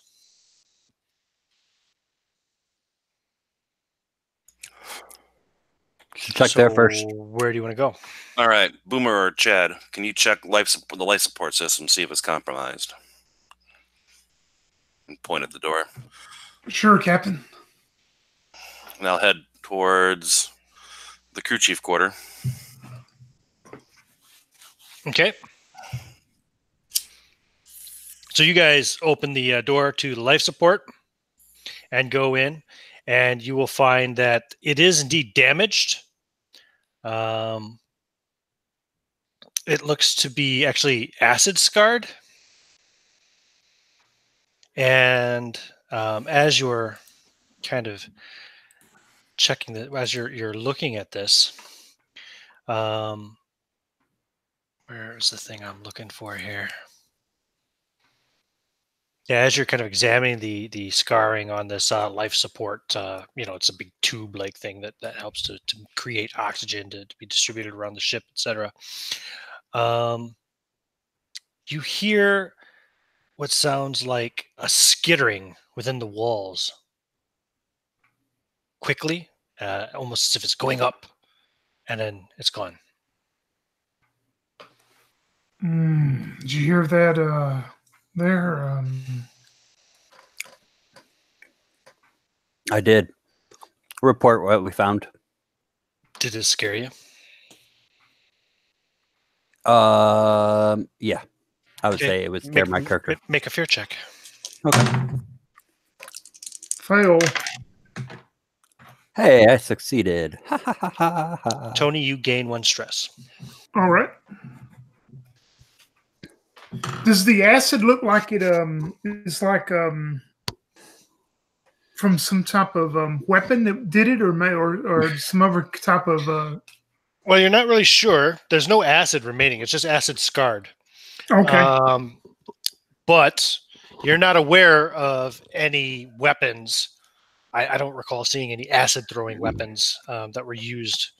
Of course, it could have been maybe a Xeno threat or something like that, maybe. But yeah, you don't know of any acid weapons that are used by at least Earth forces of any kind. Yeah, I'll get on our comm deal and contact the captain and report to him the seeing the acid scarring there, and ask him if he knows of any type of weapons that would do that. Before you put that report through, Captain. Yes. You are going into the crew chief's quarters.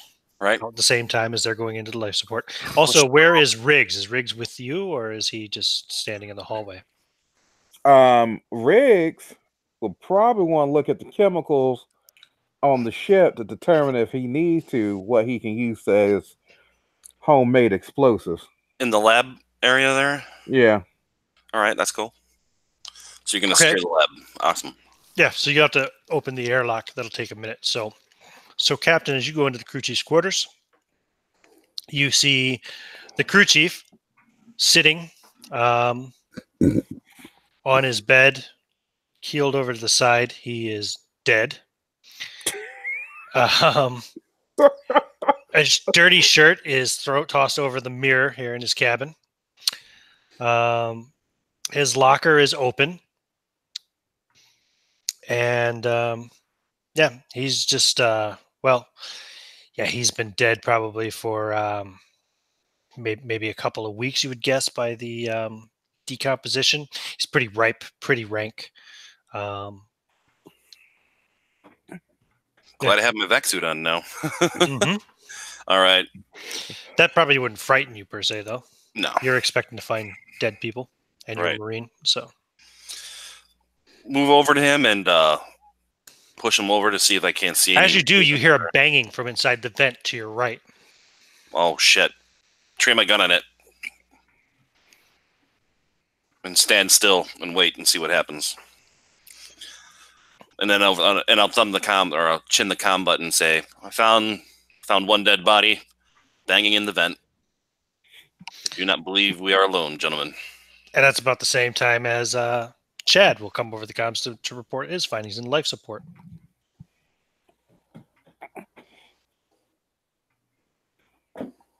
Can I lock this door to this crew chief chamber area? Lock it from the outside? Let me think. You could, but you would need an override control command, which you would have to find, the captain would have anyway. Right. Well, close the door and dog it shut. Like, back out, keeping my eye on the vent. Mm-hmm. Close the door and just turn whatever it is, just lock it shut without locking it shut, you know what I mean? Mm-hmm. And then head into the lab area. Yeah, about that time is when Riggs gets the airlock to open up, leading into the keep an eye open. The science lab. Now you notice that the airlock. Oh, I probably should have read this to you in the first place. The airlock itself is dented and gouged. On the outside or the inside? Well, on the outside, I guess, if we're looking at it. Yeah. Are you talking to me or are you talking to the captain? I'm talking to both of you. Okay. So yeah, it's dented and gouged, but you managed to get it. Still works, and then it opens after a minute of fiddling with it as the captain rejoins you, backing out of the crew chief's quarters, closing the door. Once the door opens up, inside the computers and equipment are all in disarray. They look to have been smashed, strewn about the room, commingled with 3 corpses in here as well. All right. And the vent on the left-hand side, which would be the vent that connects to the crew chief's quarters, is smashed outward into the room. Mm-hmm. And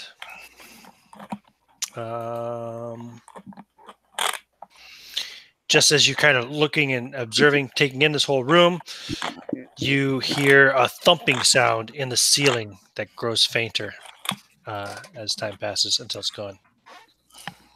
So, sorry, Juve, I just accidentally muted you because you were making some crazy sound there just before you started to talk. What were you saying, Juve? You gotta unmute yourself. I'm sorry, I thought I had my mute on. So I was going to say, Captain. So I presume that things did not go well in the other captain's quarters. In the crew chief quarters, we have one dead body and thumping from the vent. I do believe we may have a xenomorph situation. I got this. You say that with the comms open, or? No, I say it through our channel, the dedicated Marine channel. Okay, I'd like all the Marines anyway to make a fear check. Okay. All right. You can make it with advantage, though, since you're battle hardened and all that. And plus, we get another advantage because we're together, right? Because another what? No. Isn't it? What's the perk when you got one Marine? That's for combat. Combat. An extra 5 points in that. Mm-hmm. What is fear? You said? Well, that first one was fear. It's one of your saves. No, I failed both rolls. Okay. D1 point of stress. D100 critical fail. I take it. No. Yep. Is it? You said it's a D10, right? No, it's a D100. Okay.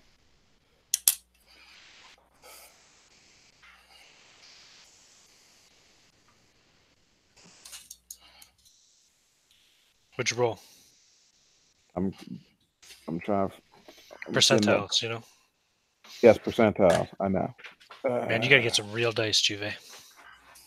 I'm bedridden at the moment. I apologize. All right, fair enough.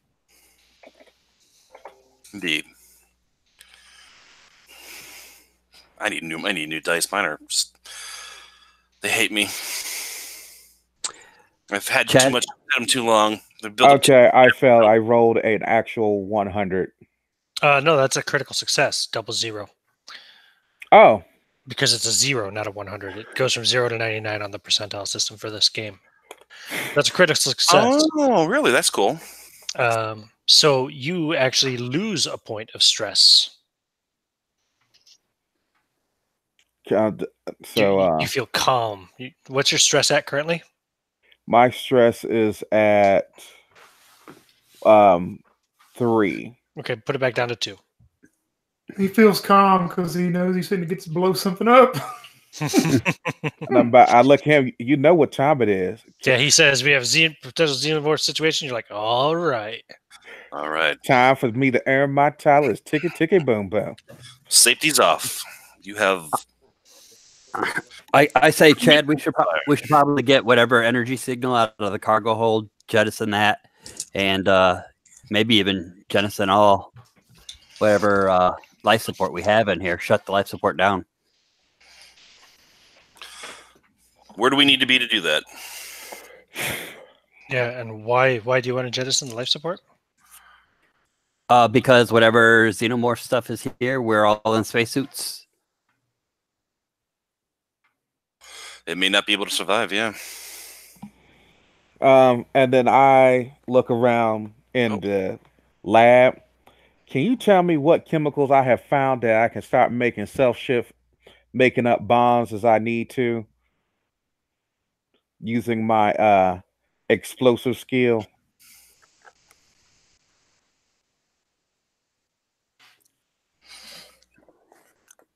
Maybe we should just go back to the ship and reconvene. Fucking cat. So she's being a fucking idiot. Oh, okay. Okay. Sorry. You're looking for stuff to make bombs of? Don't you have explosives? Did you have frags and stuff? I got frags and stuff, but in case stuff goes really bad and we need, like, I don't know, napalm, homemade napalm, more More potent explosives. More potent stuff. There's the hyperdrive. We ain't doing that. We ain't trying to make a nuke yet. Right. Okay. God damn it. I'm looking. Okay, I tell you, I'm looking for like stuff to make like napalm, self-made napalm, additional shrapnel explosive to do shreds. So like nuts and bolts and maybe some chemicals that I can mix together to make like 5 or 6 jars of like shake, toss, boom type scenario. Right, I got you. Okay, so you want to start looking through the science lab and see what's in here, yeah? Yeah, that's pretty much the plan. All right. Chad and Boomer. I called Chad and Boomer to come to the science lab with us, so they're not off on their own. Go ahead and give me an intellect roll there. Juve plus whatever your explosives modifier is, it's plus 15%, right? Mm-hmm. So what's your intellect? Intellect.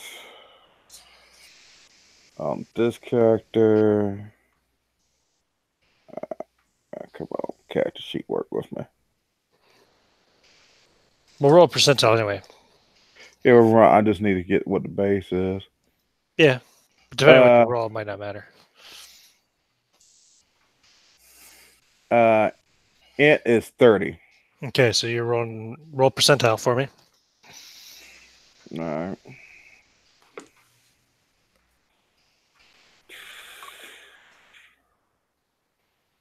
Okay. What'd you roll? I'm getting it come out right now. Oh, okay. While he's rolling that, go ahead, Merrick, say what you were going to say to the Teamsters. Chad and Boomer, come to the lab. Nobody's going anywhere alone right now.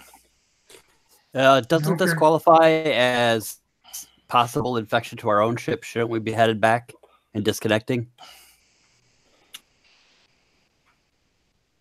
You did say something about blowing the ship up if something happens. I don't think I want to be on board this. If we're not going to blow the shit up when it happens. Well, we're on it. I'm saying, isn't there, if there's things scuttling around in the walls, they could just as easily scuttle around the walls in our ship. We don't know this shit, though, do we? Didn't y'all? That was a private conversation y'all had on the Marine Channel, wasn't it? That was. About the no, we heard stuff scuttling around in the walls. Yeah, and I reported that. We reported that to you. That is true. All right. And we failed our fear saves. All right. Yeah, but you're not panicking yet, so. I'm going to call over to... no, but I'm also not in the military. McNabb, seal our airlock. Monitor for any incursion. We have a possible Xeno situation here. Oh, the airlock's already sealed, sir. Do you want me to disconnect? Disconnect for now. Don't move too far, though, in case we need to get back over there quick. Oh, we won't move a hair. We'll just disconnect for safety procedures. All right. And my roll was a 69. You rolled a 69? Yep. Okay. Unfortunately, no. You're looking. One of the key chemicals that you would need in order to make your explosive device is basically the only samples that are not spilled in this lab at the moment are tainted and aren't really functional. So you're unable to create any explosives based on what you find here in the science lab. All right. Well, let's check the carbo bay. Maybe we got something in there we can use. Well, all right. You know, since there's an energy signature in there that's fluctuating and interfering with our ship, maybe we should just get rid of that. That's where we're heading next. Okay, so the four of you want to start working your way down. Yep. You'll pass the airlock you just came from and the ladder up.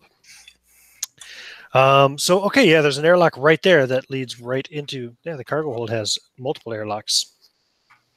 I see. I wonder why that is. What's the purpose of that? But yep, there are. Let me ask you this here: on the way up there, do I come across a jar by any chance?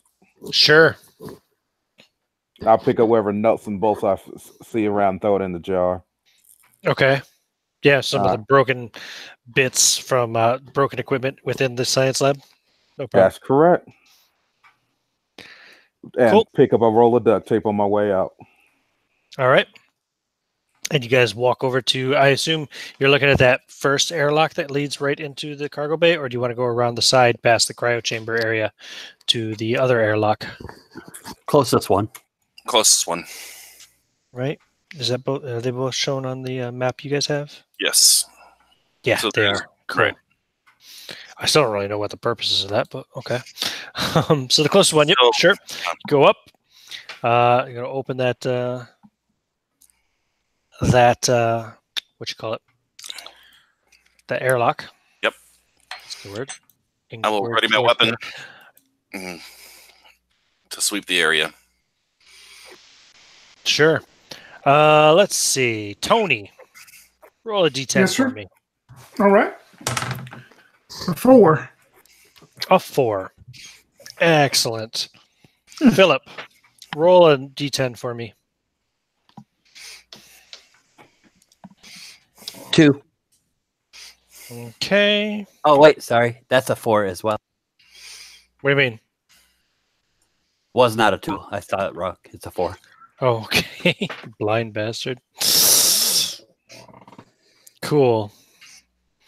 Okay. So the door opens up. Mhm. And looking in,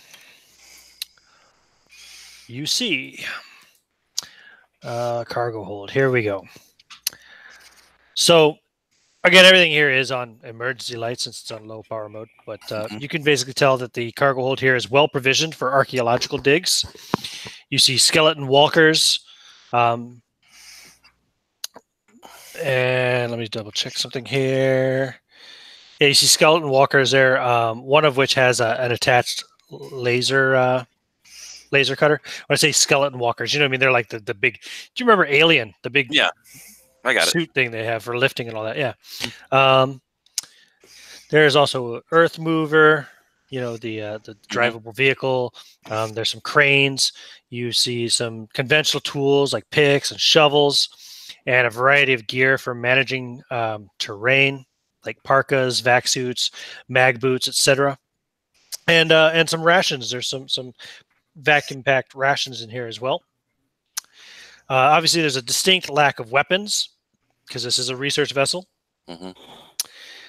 You also see, and it is on the map there, I see, there's some kind of a strange artifact made of a dark, twisted metal, a steel alloy containing iron, carbon, tungsten, and cobalt. You come up. Oh, I don't know why I told you that, but I guess it's written here, so that'll come up on a basic scan.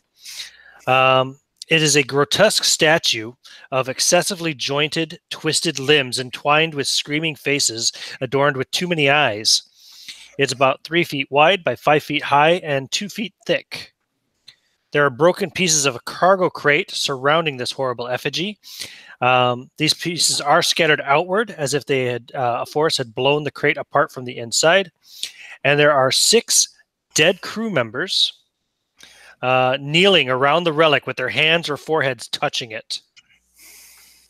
And as you're looking at this from across the room, behind it, you hear a skittering and scuttling sound as 6 creatures start to make their way around the corpses and the artifact and are moving towards you.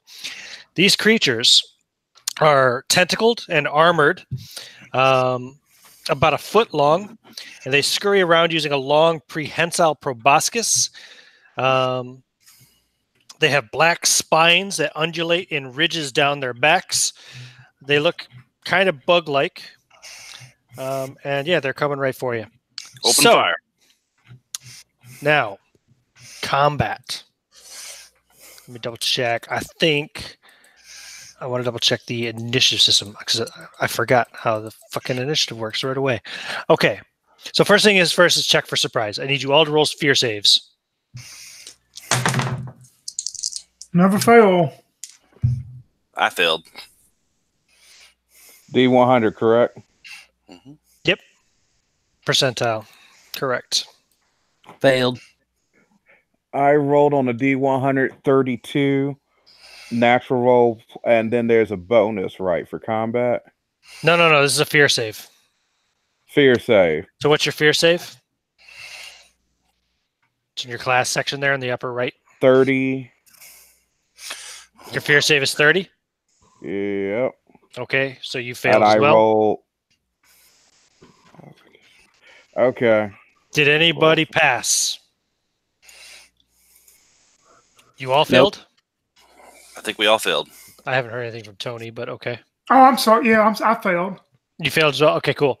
So you all failed. So you're all surprised, meaning you cannot act for the first round. So the bugs, we'll just call them bugs, will attack first. Oh, boy. Now, right. First, But I you will said- roll Wait, I'm one confused attack on one against each of thing. you. What are you confused about? Okay, oh yeah, no, the bonus is for combat. For combat. Yep. Combat. Mm-hmm. Okay. Yes, sir. Combat. So, I'll declare a tens die here. Which one do I want to be the tens die? That's the tens die. Okay. I'll do one attack on each of you, and then I'll just randomly determine who the last two attack. So, first creature comes up, lashing out with its proboscis at, we'll go with Juve first. So, Riggs, you get to roll an armor save. And we I'm get not going to allow you to counterattack because, number one, I don't think you're holding a melee weapon, but even so, you're surprised. So, just roll an armor save. the target number is That is 47 on a D100, correct? right, because we had that vac suit and Marines start with a 40. Mm-hmm. Okay. There you go. Fail. 80. Okay. You fail, but the creature also fails. So I guess actually it's a yeah. Lunge So and a miss. it fails as well.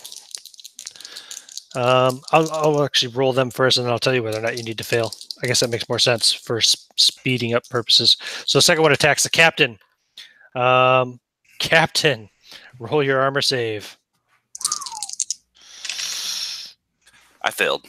Okay, you do get hit for 10 points of damage. All right. And I want you to... we'll do fear saves after the combat round. Next one attacks poor Chad, but it misses. And the next one attacks and misses for Boomer. Then, moving on, see, this is the tricky. Oh, okay, I know how to do it. I'll do it this way. So 23, that's the first one. The second one attacks Riggs and misses. And the third one is going to attack the captain and also misses. Okay, so that's all 6 of them have moved. That's the end of the first round. Now, I'd like you all to roll fear saves because this is the first time you've encountered this Xeno life form. Oh, that's a critical fail. 66. 66. Okay, take 1 point. Oh, wait, a critical fail? Yeah, because my fear is 35. A critical fail. Let me go back to this to double check. Just so I'm not being unfair to you. Panic attacks and such. Stress and panic, right? So, stress.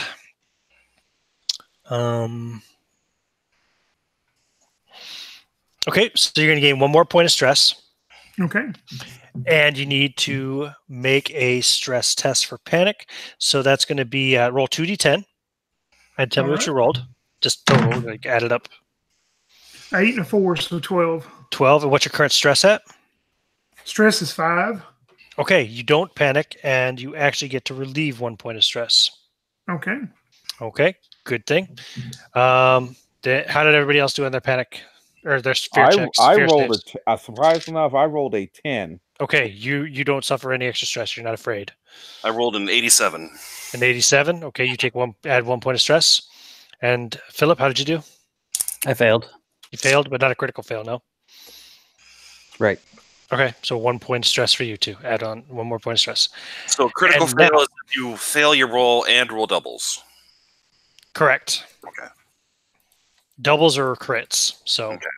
Whether it's a success or failure depends on your percentages and all that. So now, all of you need to make speed tests at disadvantage because you're all wearing vac suits. Tell me who Fail. passes. Oh, wow. I passed with both rolls. Okay, so you actually passed. Did anybody else pass? And that's another D100 roll, correct? Correct. At disadvantage, roll it twice and tell me what the worst result. 70. A 70? That's a failure. Okay. So everybody failed except for the captain. So, Captain, you get to act first. All right. I'm going to shoot one of these fuckers. What are you firing? What weapon do you have? SMG. SMG. So that's an automatic weapon, but you are a soldier with military training, so you can fire that 3 times before you have to reload. Just keep track. 3 shots to empty the clip. So go ahead and roll your attack roll. You get to take 2 significant actions. Okay. So Can I fire twice? it doesn't say. So I'm gonna say yes. All right, so what is an attack roll? So it'll be combat, right? Yes, you're rolling combat and against their armor, basically. All right, so I have a 42 normally, but Riggs is here, so I have a 47. Correct. Yep, because you get that extra +5 for having another Marine. So attack roll, that is a 7 for the first roll. Okay, that's a hit. And then second roll, an 11. Oh, that's a crit. That's a critical hit. Okay, so roll your damage for the first one. What is the damage? Oh, I don't know. You Let's didn't look see it up? I have it here. It's right at the start of the thing, which is nice. So, SMG. Here it is. Okay, 4d10. Ooh. Is it underlined or is it just 4d10? It is not underlined. Okay, so 4d10. Roll it. All right. Tell me the damage, the first attack. First attack is 15 plus, that's a 30. 30. Okay, you blow the first one away. All right. One of the crawlers is dead. Second one, you roll it and double the damage, I think. I don't remember for critical attacks if you get double damage or what, but... That is a 17. Plus times 2, so 44? Okay, you destroy the other. 17 times 2 is 34. 34. So yeah, you kill 2 of them. So the captain unloads like 2/3 of his clip from his SMG and just eliminates 2 of these crawlers right away. Nicely done, Captain. Thank you. And we go to the creatures get to go next because the rest of you all failed your speed checks. So there's 4 remaining. That's 1 for each of you. How fortuitous. So Riggs, yours misses. You don't have to roll. Oh, who's this? This is Captain. Armor save. Yeah, I presume so. You don't really want to do a fight back close quarters. That is damn. I missed it by 2 points. I spent some luck. No. Okay, you are hit for 2 points of damage. Oh, thank goodness. And the third one is on Chad. Chad, it misses you. And the fourth one is on Boomer, and it misses Boomer. So then it's the other 3. Who wants to go first? I'm guessing probably the Marine should go first. But it's up to you. You get to determine who goes first of those of you who lost initiative. Oh, yeah, that's fine by me. Yeah, go ahead, Riggs. What are you doing? How many are left? 4. 4. Okay, how close are we to the airlock door? Pretty close. You barely walked in here and were looking around when these things came out, startled you all, and attacked you. I tell the commander to cover me. I turn around. I take one of the grenades that I have, drop it into the jar. I don't pull the plug. I unscrew the jar. I tell him, give me a second, and then head for the airlock. You tell him to hang on for a second, and you head for the airlock? I tell him, hold it, cover me for a second. I'm prepping something. I put the bolt nails inside, and then I tell him on the count of 3, run for the airlock. About to frag these fuckers. Okay. I don't know how many actions that take, but that's my course of action. I'm gonna make a. So you get 2 significant actions. So talking is free, so you can load up the thing. And I'll say basically you set a timer so it won't go off until next round or whatever. Yeah. And you tell them to head for the airlock. Yeah. Yeah. Okay, so Boomer and and you still get one action too. Oh no, that was your action, right? You loaded it and then turned it, set it. So Boomer and Chad, what do you guys do? You can take 2 significant actions again, unless you critically failed your initiative test, in which case you lose an action. Swing the crowbar at the one that attacked me, and then back up. Okay, roll. That's what you're fighting with, a crowbar? Nice. Just walking around, prying stuff open, ready to pry stuff open. Cool. Don't have any other kind of weapon. Oh, really? Okay. 17. A 17. Let me just roll to see. Yeah, you hit it. So what's the damage on the crowbar? Yeah. Do you see anything similar on the... Oh, I didn't. Sorry, I didn't look. Let me look. Crowbar is right there. 1d10. 1d10 damage. 4. I like the fact that they included damage for crowbar. They're thinking about you guys. Well, there aren't too many weapons, so. 4 points of damage. Okay. You do 4 points of damage to one of these crawlers. What does underline damage mean? Times 10. Times 10, yeah. Roll the effect and then times 10. Okay. So you hit it with the crowbar and then you head for the airlock to get back out into the hallway? Yeah. Okay. What about you, Chad? Yeah, real quick, Boomer, you've got a laser cutter that you can use as a weapon too. But I mean, it's like a real powerful one, just to let you know. Oh, well, it's not nothing I had at hand. Fair enough. What are you doing, Chad? These creatures, did you say they're like humanoid size or are they smaller? No, they're small. They're only about a foot long. Okay. Yeah, Chad's kind of freaked out, I would think. So he's going to, when he hears Riggs say, he's got a plan of action and head for the airlock, he's just going to turn around and run for the airlock back out in the hallway. Okay, you get out to the hallway. You double move. You're out there double time. Okay, and that's the end of that round. So it's initiative for the next round. Roll speed checks at disadvantage. Anybody who succeeds gets to go before the monsters. Anybody who failed goes after the monsters. It was a 9, and I passed on both of the rolls again. Okay, you're going to go first. What about you, Juve? How'd you do? Failed again. Okay, so you get to go first, Merrick. You have All right. 2 significant actions. So I will... Let's see here. So both of the Teamsters have run back, right? Correct. They both run out into the hallway again. The grenade has been activated and is on the ground. I will... And we're right there at the door to the airlock. Pretty close to it, yep. I will grab Riggs and push him. Okay. I'll say for your action, you can, grab him and go out out into the hall. Yep. Okay. Cool. Now, let's see here. The creatures go next. So do they follow you into the hallway? Yeah, I'd say they probably do. Who will they attack first? They will attack the captain. 2 misses. And the other 2 will attack Riggs. Riggs, I need 1 defensive roll from you. So it's an armor save. All right.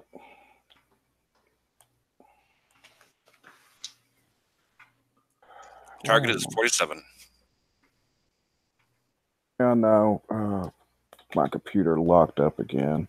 Do you want me to roll for you? Yeah, go ahead and roll. Because it's not... I rolled a 37. Your target's 47.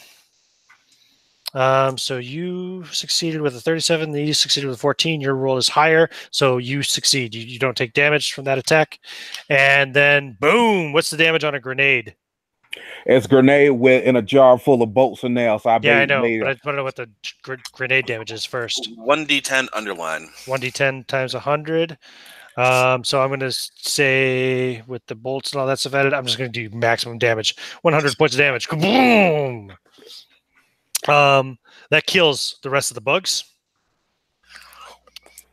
Even though they kind of moved out of the hallway, they're still taken from behind with the blast. and the shrapnel and are eliminated. It also does significant damage to the skeleton suits and the digger inside the cargo bay area. Maybe even the sculpture itself. You're not sure. I let out a whoop. Or whatever it is. The Hoorah! artifact. Smack Ticky, Reed ticky, on the boom, back. boom. Hell I yeah! say ticky, ticky, boom, boom. Back again. All right. So I'm like, all right, we got this. All Well right, done. let's survey the damage, see what we need to deal with, and see if we can figure out what the hell this thing is, and see if I need to blow this shit up too. I think we're gonna either need to blow that thing up or shove it out the airlock. Okay. Yeah. You can go in and check out the artifact. Mm-hmm.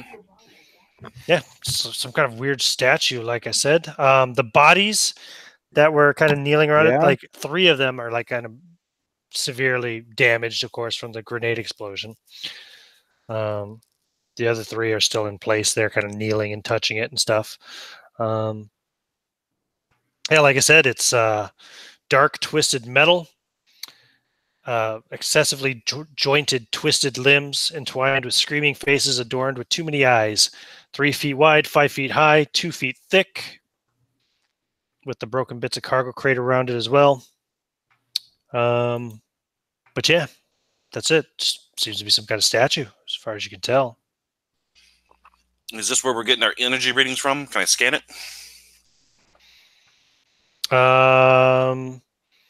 Yeah, sure. I'll say, do you have a scanning device of some sort Oh, that's a good question. in your equipment? Anything like that? No. Well, I have electronic toolkit, but I don't think that counts. Then no, you cannot. Do the Teamsters have that? I don't know. Do they? I've got a bio scanner, but that's for life reading. Right. Right. I'll radio back to the ship. I might as well use my med scanner on these bodies that are dead too. Yeah. I'll radio back to the ship and say, pinpoint my transponder and see if I am on top of the anomalous energy surging. And relay a visual back of what we found. Seems to be real close to your location. Yes, sir. All right. I'm going to have to hazard that it is indeed this thing. I'm keeping Elliot busy with the nav computer in the meantime. All right. Do I get any abnormalities or whatever? What anomalies? That's what it was. From the bodies, no. Okay. So no infections or anything like that. No, you're not picking up any traces of any kind of disease or infection or anything of that sort. Okay.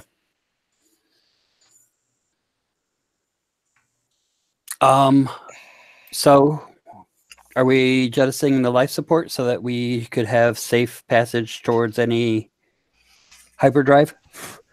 If you want to jettison the life support, you'll have to do that from the bridge. Mm-hmm. Okay. Well, I was just meaning that we could open all the doors. Open the airlocks, you mean? Yeah. Yeah, but there are multiple airlocks all throughout the ship. You know what I mean? It's safeguarded.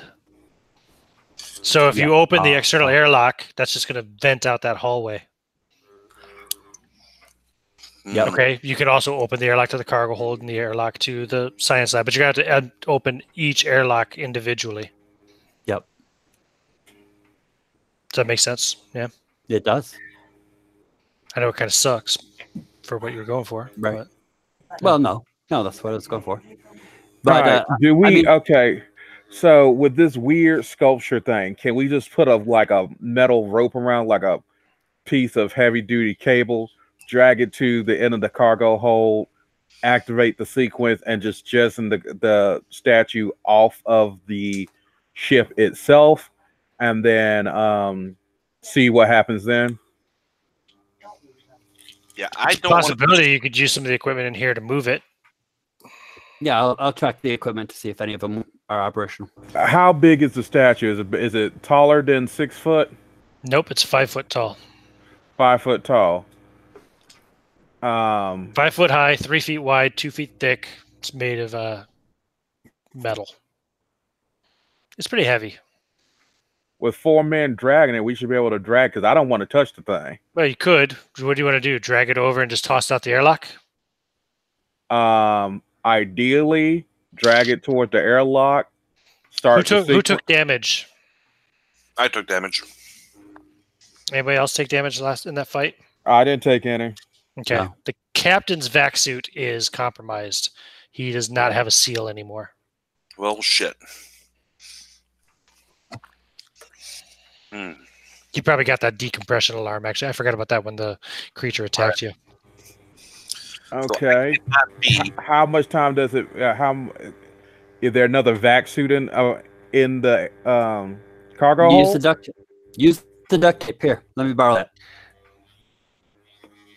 There are other Okay. vac suits in here. I'll just patch them up. Okay. Yeah, you could do that. You could try that. What do you got a repair skill or something, right? I got jury rigging and Perfect. repair. What's your jury rigging at? Plus 10%, is it, or plus 15? Plus 15. That's a specialized skill, is it? Mhm. Cool. So plus 15 plus your intellect. What's your intellect? 29. Okay, 15 29. plus 29 is 44. Roll it. 26. Yeah, no problem. You're able to jury rig it up. No problem with some duct tape and whatever else. check the signal readings. Looks good. Yeah. There you go. All right. Well done. Can we use this earth mover to shift this thing over to the cargo hold? Because I don't think we're going to be using those skeletal suits. Well, maybe one of them. One of them was near the blast. What about the other one? No, the other one is okay. You can use the other skeletal suit. Great. I'll jump in. All right. Okay. Do not let that thing touch you, just in case. You carry it over by the door? Yeah. But by the door, I mean the airlock, of course, yeah? Yeah. Okay. The big cargo hold doors. Okay. And then what? Oh, the cargo hold doors. Right. Oh, if you're going to do that, well, shit, you could just... You don't have to... you don't even really have to move it. I mean, if you open that cargo hold door, anything in the cargo hold's going out. All right. Can we open the cargo hold door from outside of the room? Yes, from the bridge. All right. Well, I still say move that thing over near the door. Could also blast the door. Yeah, we'll trigger a violent decompression. Yeah. Yeah. Let's do that. Problem By is, opening the door. Yeah, I can't do If a you control. blast the door, that's fine, but whoever blasts the door is probably going too. also Tie ourselves down. the airlock into this area, I believe, has been compromised. So I suggest we go close up the door, set the object near the nearest airlock, get to the bridge, do decompression, jets it back off into space, and then go from there. All right, I did that completely backwards. I meant to mute myself and then cough, so I unmuted myself, coughed, and then muted myself and started to talk. I like that idea. Yeah, let's deal with this thing first. Check the rest of the ship. Secure the main bridge, and then vent it. Let's vent this place. Is there any propane tanks or anything Or for like, around that's in the cargo hold for the loader? Is the loader's There'd be some fuel tanks. Okay. And then as a backup plan, I don't know how this will work. What would I need to roll to set up a jerry rig remote detonator? Do you have jury rigging? I do not. But you I do have have explosives. explosives. That's plus 15%. And what's your intellect? I have jury rigging. Sorry, Juve, what? I got 30.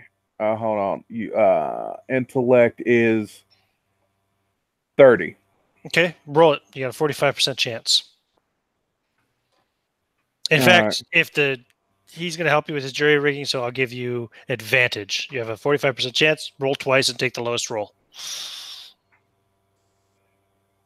of being able to rig up a remote detonator.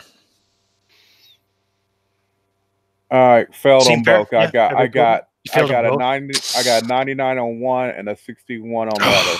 Man, thwarted again. You just don't have the right stuff here. Damn it. It was a good idea. That said, if you wanted to do a timed explosive, you could do like a fuse type thing. I wouldn't require any kind of a roll for that, really. It's just a... No, I'm not taking the chance. If something gets wrong, we get caught up. I don't want to worry about violent decompression on the other side of the ship and then be SOL. I've seen that movie. Yeah. If we're setting up a fuse thing, we're setting it up when we're ready to leave and we have easy egress. Okay. So where are you going now? Time's ticking. Let's go. You know what? Before we even bother heading to the bridge, we should at least make sure that this hyperdrive is working. I agree, Captain. I mean, deals that salvage this hyperdrive and get the heck out of here. Sure. You can go down to the engine drive room. Yeah, let's check that first. The back of this level. Get ready to jettison this thing. Okay. As you move your way on back there to the engine drive room, you will notice that this airlock is sealed and locked. It says captain's override required. Well, shit. I guess we got to go to the bridge no matter what. Oh, we could break out our laser cutters here, right? You could, yeah, you could. I say my reply is he locked it for a reason. Do we really want to try to open up this Pandora box? That's why we're here, right? No, we're here to try to get our ship back online by either cannibalizing a hyperdrive or jettison this thing and hope it falls back to the planet and take whatever life-sucking thing is doing away with it. Mm-hmm. So you want to cut through the airlock door with your laser cutter? No, I suppose they're right. And maybe we should just go to the bridge, shut off life support, open the cargo hold doors. Mm-hmm. Let's do that. Okay, so you're going back to the ladder that leads up. Yep. So it leads up to the habitat deck. Again, like if you go here, you can see where it goes up to the habitat deck. And you just keep on going right up to the command level, I presume? Yes. Okay. When you get there, there's obviously you can see to the left is where the command room is. To the right leads to where there are 2 life support modules and the nav computer. There are airlocks on each side of this hall. Let's head to the bridge first. Okay. You go over to the bridge. Again, there's an airlock door, so you have to push the thing. You wait for it to open. Mm-hmm. And within a minute, it will. Juve, roll D10 for me. I do have the laser cutter ready at this point. Okay, good. Good thinking. I have reloaded my weapon as well. What'd you get on the D10, Juve? 8. 8. Okay, so as you open the door, you again hear thumps in the ceiling. Doom, doom, doom, doom, doom. And it gets fainter until it's gone. This whole place is infested. You open the door to the command room. You see 2 androids and 2 corpses. One of the androids is fruitlessly trying to recover files. And you see another android has been cut in half and is currently kind of propped up in the corner next to the corpses.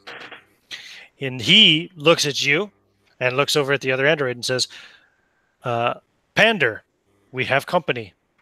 And the other android stops and turns and says, hello, welcome to the Alexus. I am Pander. This is Kranot. Please identify yourselves.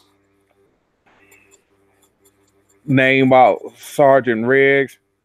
from the U.S. Space Marines. We're trying to figure out what the hell happened because our ship is now currently shut down. We presuming it's probably involving something in the cargo bay that went awry. I see. I am also trying to figure out what is going on.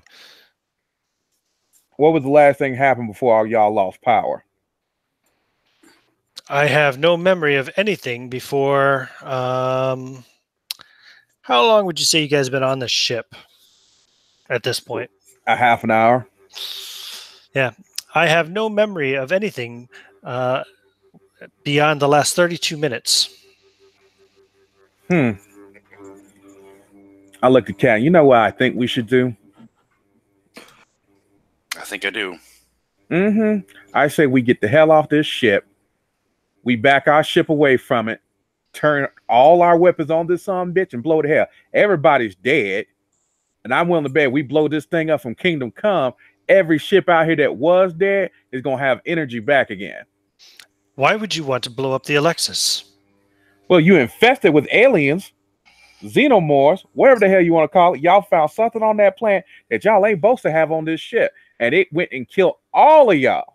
I have no memory of such events happening. Although it would explain the dead crew members. Yes. Perhaps also the missing memory. I'm like, I look up like, I look to our engineer, and I'm like, can you bring up the files? See, you can find out what the hell happened before we like blow this up. Because as far as I'm concerned, this whole ship is infested. Be damned, blow it up to holy hell, and let's go to hell home. Panda, where are the captain overrides? What about the captain overrides? Should be with Captain Yan Cheng. Do you have a She location? resides on the habitat level. That is usually where she is when not on the bridge. What about just shutting down the life support? If you shut down the life support, you will kill all remaining crew members on board the Alexus. I cannot allow this. They're dead. Do a scan. They're all dead. My sensors are malfunctioning. I'm afraid I cannot do a scan. Okay, what's the protocol when you have a biological infestation? You asking the android? Yeah. There are many mitigating factors. Depends on the situation. In this situation, with all organic crew members deceased, the androids should attempt to capture a biological specimen to bring back to Earth for study. Oh, hell no. I look at the captain. He gonna kill the whole planet Earth. Hell no. You know what? Y'all stay right here. Y'all do your thing. I would not bring the biological specimen to the planet. I would merely bring the ship to the planet and then contact EarthGov for extraction. Yeah. Just do me a favor. You hold on to that thought right there. Right there. Captain, fellas, let's talk outside. Yeah, let's head out of here. In fact, head over towards the navigation room and open that up. Okay, go open that other airlock up, and then go to where the navigation computer is. It's not even a room, it's just right there across from the airlock. What do you want to do with it? Cycle it, see if it's working. It's erased. It's working. Right. It has no data. All right, that's what I thought. All right. So somehow, from the moment we boarded this ship, or at least linked with it, the androids on board had their memories wiped. Mm-hmm. And that android wants to fly the ship back to Earth and collect specimens. You would remember there was the energy fluctuation that almost disabled your own android? Right. Mm-hmm. There's no way this ship is going back to Earth. Thank you. Oh, God. Thank you not be one of them dumb commanders. Thank you, God. No way. Oh. All right. Let's do two things. Let's head to the habitat deck, check the command quarters, see if that captain's body is in there, if we can, grab her command key and check the hyperdrive. If we can't find her and we can't get into there, then we'll try cutting the door. Why don't we ask the droids about the hyperdrive? They don't know anything from more than 30 minutes ago. But aren't they interfaced with the ship? They're on the command deck. They're not interfaced necessarily with the ship, but all right. I don't want to. I mean, we can do that, and we could try to find this stuff. But let's look at this realistically. We find the captain. We get the codes. There's stuff banging around all over the place. Why stick around when we can just blow up the whole ship? Everybody dead, probably. If they ain't dead, they're already compromised, so we can't even let them on our ship. It's a damn if you do, damn if you don't situation for them. I'm sensing a lot of tension here. Is anybody feeling stressed? I'm not really. My concern right now, though, is that if we just blow up the ship, and this is the only working hyperdrive, if it even has a chance of having a charge in it. That's why I'm saying have the droids check their systems. All right. I concur. Going back to the bridge. Yeah. Okay. Have the Pander. What's the status of the hyperdrive? The engines are currently offline. I cannot access the hyperdrive. All right. Leave. Let's cut the door open. Going back all the way down to engineering? Yeah. Okay. Let's not risk running around too much on this ship, just in case we get swamped. You work your way back on down to the lower level and on down to the engine and drive room. And you're going to cut through the command-locked airlock, yeah? Yes. Okay. Be careful, guys. Don't ruin anything in there. Just what you're doing. Yeah, no problem. They're professionals. I'm not going to make them roll for this. It's a controlled situation anyway. It's not a chaotic situation. So, while they're doing that, I'm gonna, face down the opposite way down the hall in case we get anything charging in. Okay. Once you cut your way into the engine and drive room, you can go inside. You'll find 2 deceased crew members slumped in a corner. There are 15 fuel units here remaining. It would take you a few hours to offload those onto your own ship if you decided to take the fuel for your own ship. And yeah, what else do you want to do? Try to get the hyperdrive on. Check the hyperdrive. Okay. Well, the engines are offline. The hyperdrive. Yeah, you can't activate the hyperdrive without the engines running. Can we check the hyperdrive? Yes. Without turning the engines on? Sure. Philip, what's your or either one of you? What's your intellect?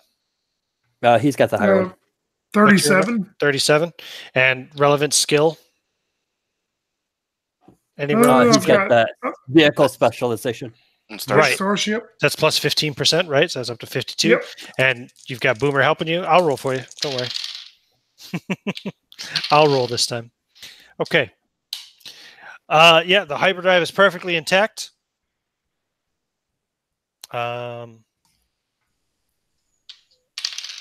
However,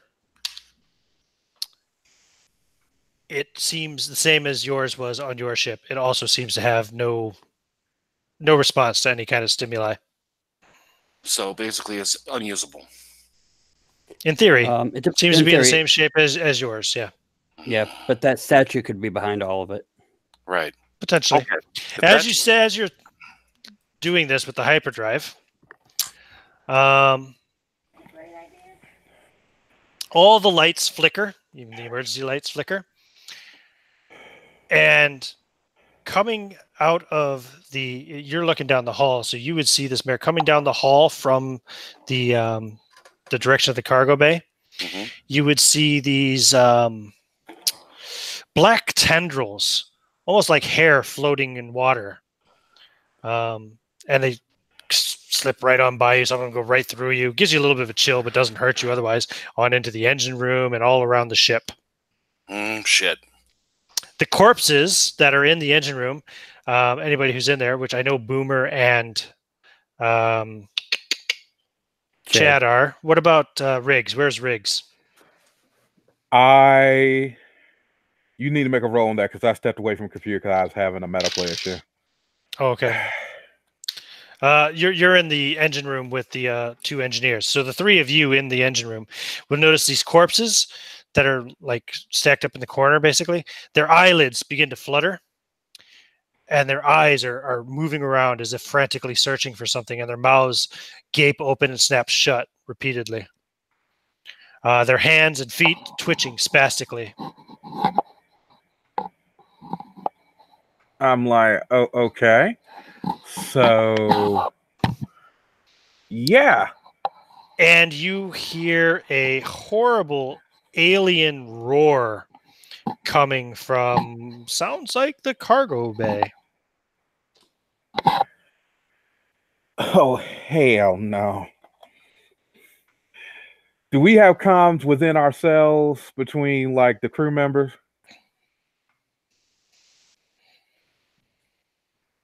Short range comms. You have short range and your vac suits, yeah. You're all within short range of each other.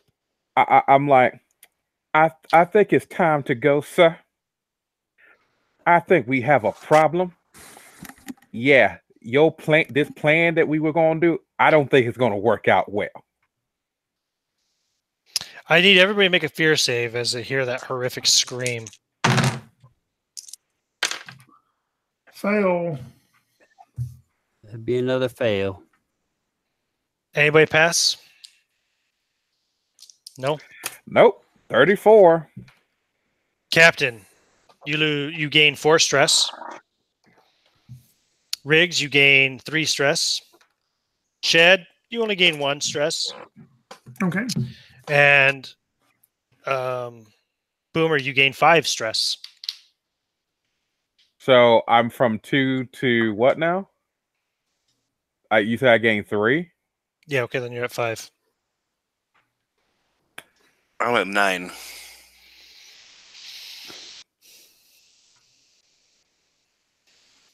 When do we die? 18, right? No. That's all to do with a panic check. Okay. You have a chance to die of a heart attack, essentially from 10 or higher stress. That puts you in with a chance to die. All right.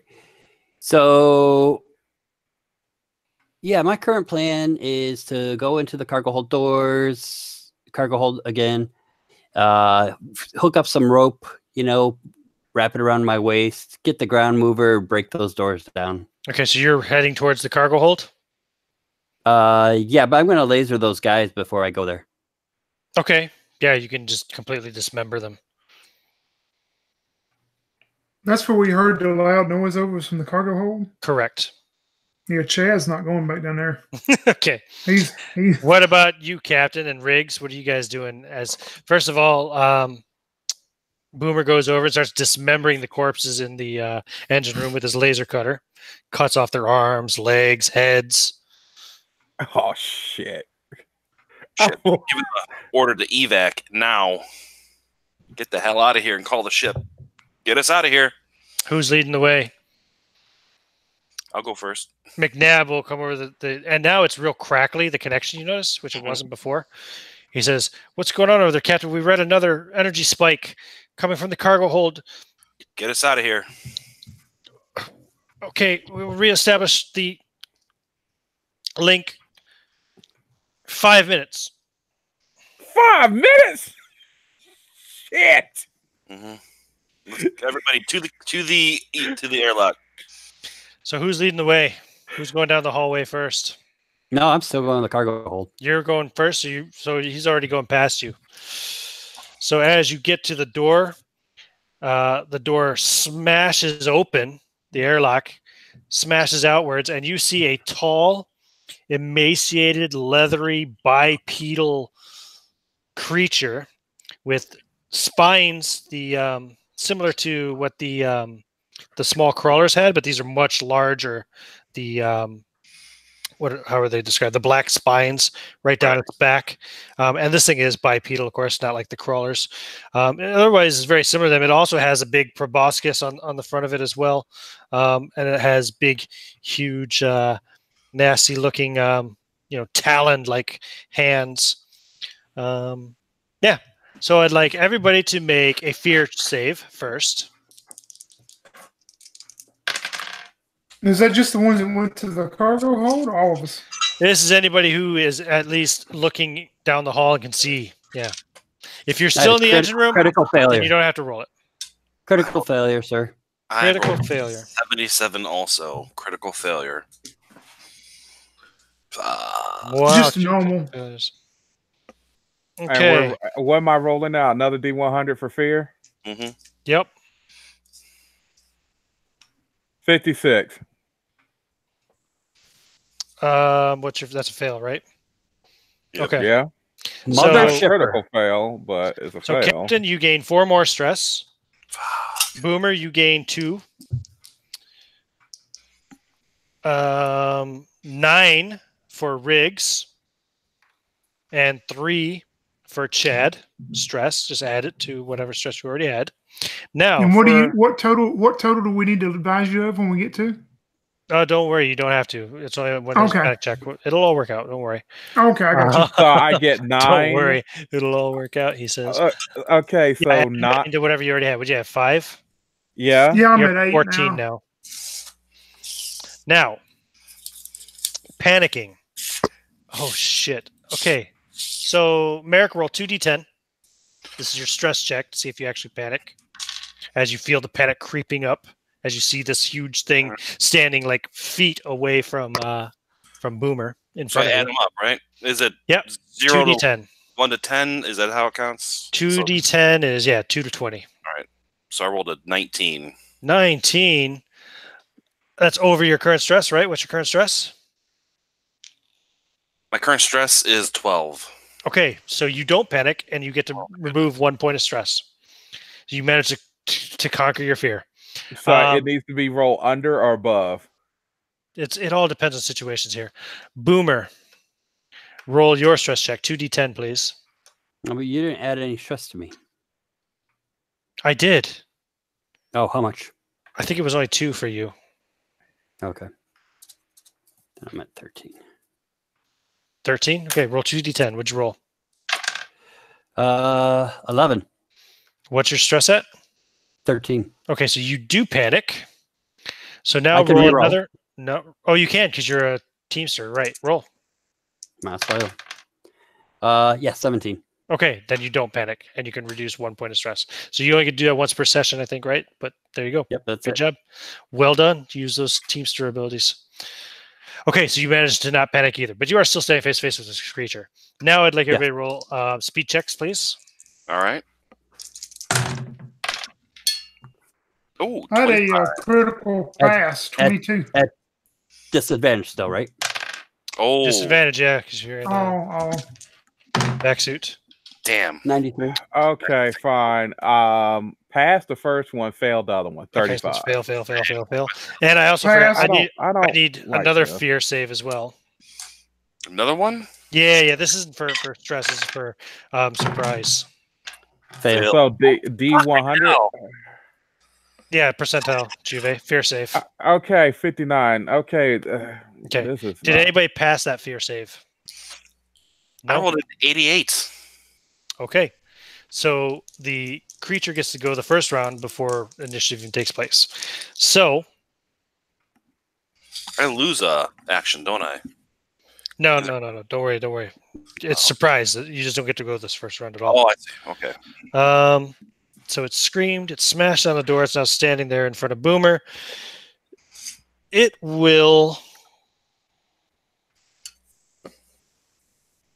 grabs Boomer with one hand and lifts him up into the air. Well, maybe. Let me roll to see. Boomer, do you want to roll your armor check?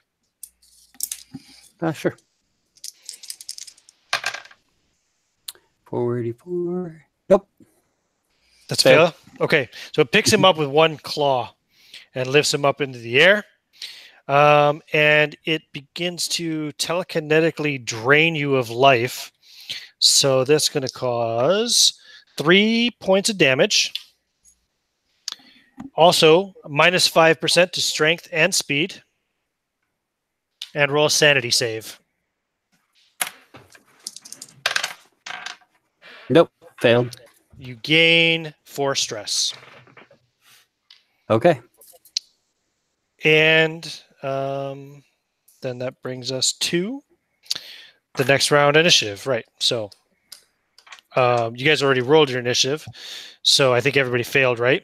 Yep. No, I passed my speed with a 24. Oh, right. Even with the disadvantage, yeah?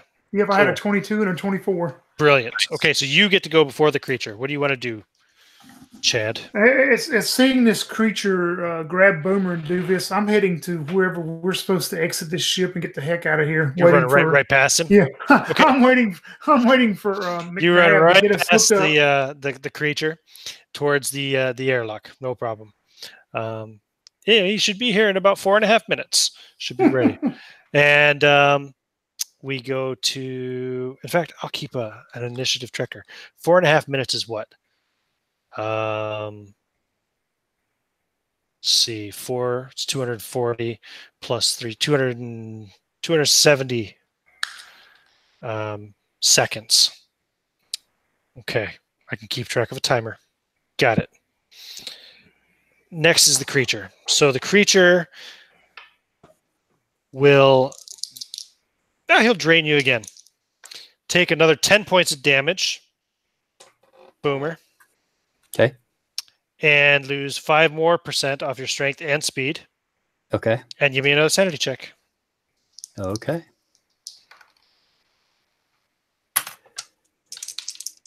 Wasn't this a new initiative? It was. You failed. You rolled the initiative before you rolled the surprise check. I'm just counting the first initiative rolls you guys made. Oh, okay. Nope, failed again. How much stress? 4 more stress. Oof. Okay. And I am at 20. now it's to the rest of you guys, except for Tony. So who wants to go next? Oh, open fire on the creature. I'll go. I'll go. You're right there, so yeah, why not? What are you going to do? I'll use that last thing. Finally. The laser cutter? Okay, sure. Yeah. Roll your combat. Okay. I will roll its defense. Actually, it's going to counterattack. That's what it's going to do. Don't worry about it. Okay, so its counterattack succeeds. So as you try to do that, it tears into you with its claw for 8 points of damage. Okay. And basically kind of drops you in the process. You're now on the ground and bleeding, but your max speed is compromised. Do you get stress from damage? I don't think so. Maybe. No, I'm just saying no for now. Might be, but I'll look it up later. Okay. You get enough stress already for the moment. Now it's Merrick. I think you said you were going to go next. Sure. I'll open fire on it. Okay. You still have one. I did reload. I said earlier. Oh, you did reload? Okay, cool. Yes.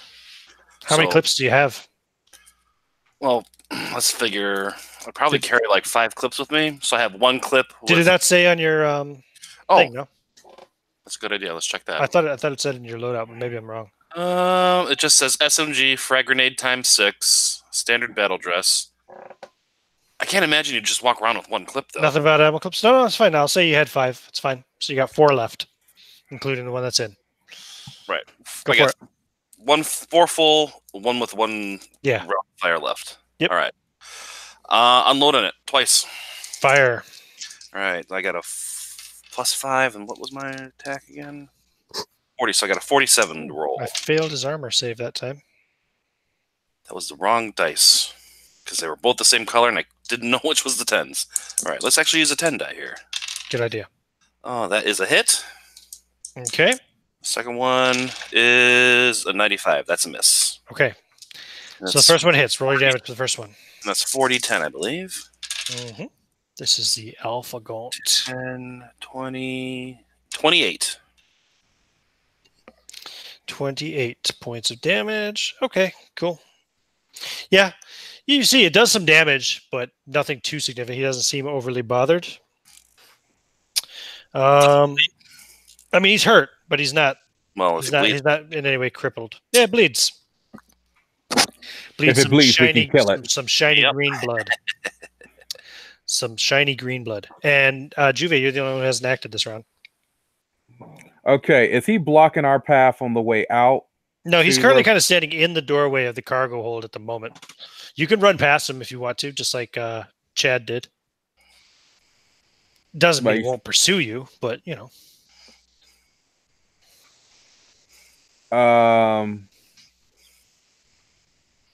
We're in the cargo hold. He's crazy.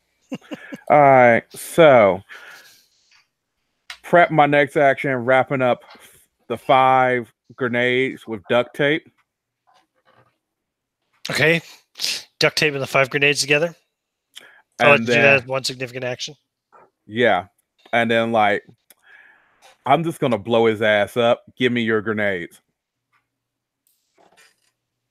So you're getting grenades from... But can I just hand them over? Like, I'll say he can just take them off you. So you take his grenades off him, and you're duct taping all 11 of these grenades together?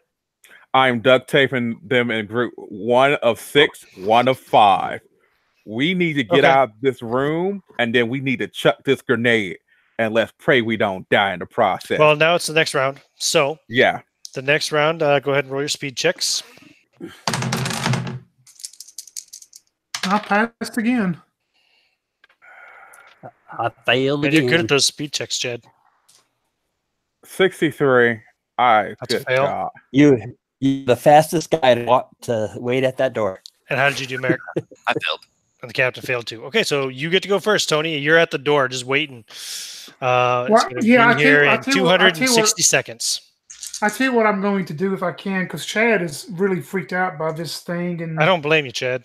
He is going to try to, because I've got a mag boots and that whatever that suit is we have, the vac suit. Can I try to open the airlock and just go out into space? You can. You want to try to get it open right away? Yeah, he's going to try to get the door open and get out to go back. So what skill would you have relevant to trying to get an emergency open on the airlock to open it immediately instead of taking the minute that it would normally take? I got heavy machinery. I got mechanical repair. Okay. Vehicle specialization. Heavy machinery is what?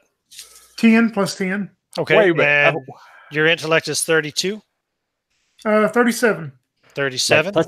Plus he's got that vehicle specialization. For spaceships. Right. Well, yeah. Okay. Well, one or the other. So we'll go with the plus 15 for that then, yeah? Yeah, so 52. I guess that could work out. Sure. Call it 50. Roll it. So, but we're in the cargo hold still, right? No, you're all in the hallway.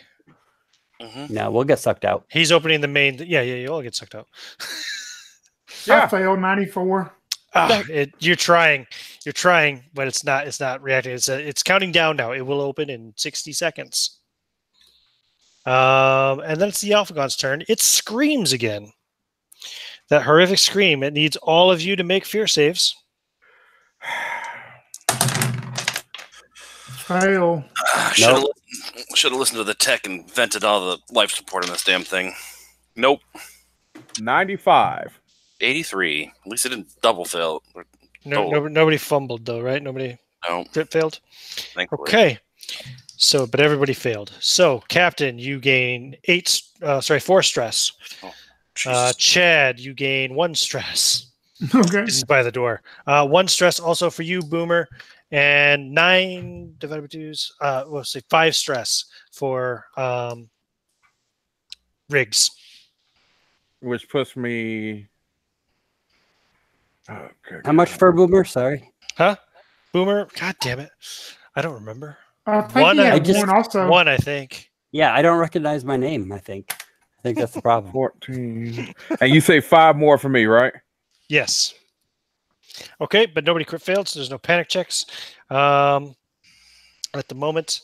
So, right, and it's the loser's turn. So it's everybody except for Chad. Who wants to go next? All right, so he is bounding up the grenades, right? Yep. Well, he did that last round. Yeah. All right. And Boomer is currently on the ground. Well, he's on his feet probably, or at least on foot and a knee or whatever. Yeah, in front of the creature. All right. I'm gonna run past and grab Boomer as I go and try and drag him away from the creature. Okay. No problem. Boomer, what are you doing? How bad is my suit ripped up? It's bad enough. It's compromised. You'd need a at least a round to try and jury rig it back up. Do you want to do it now? Do you still have the duct tape? Yeah. Okay. I'll do it while I'm being dragged. Go for it. Roll that jury rigging. It's jury rigging plus your intellect. Okay. Ooh, no. No, you're trying, but it's just too many things. You're gonna keep trying. You can keep trying, but you're not able to Maybe do I'll it this get a round. new suit. In the That's cargo gonna be bay. my new plan, to get a new suit. In the cargo bay, In the cargo bay. where the creature is. There's only the one big. Yeah, but he's in the one door, right? Right. Yeah. What are you doing then, Riggs? You're the only one who hasn't acted. Me? I'm heading know. for the door because as soon as I Maybe get to the door, I'm tossing the grenade and blowing this motherfucker up. Okay. Tossing the explosives. Oh, that's Hell yeah. right. Give me your combat roll. D100 again, correct? Oh. Yeah. D100. You can add your plus 15% for explosives, though, maybe? And he's got So the 5 from being near a marine. Mm-hmm. All right, so that's 20%. You rolled a 20%? Oh, no. No, I plus rolled a 20%. Yeah, 77%. I rolled a 77%. Yeah, plus 20%. What's your combat at?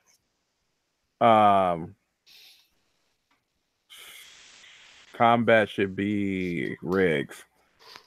You rolled a 77. I rolled a base of a 77. You know what that is, right? No. Oh. That's a critical failure. Oh, what? I didn't roll double Z. I thought you had to roll. Any doubles is a critical failure or success. Oh, yeah, fine. Okay. How much damage do the grenades do? I'm dead. How much damage do It's grenades do?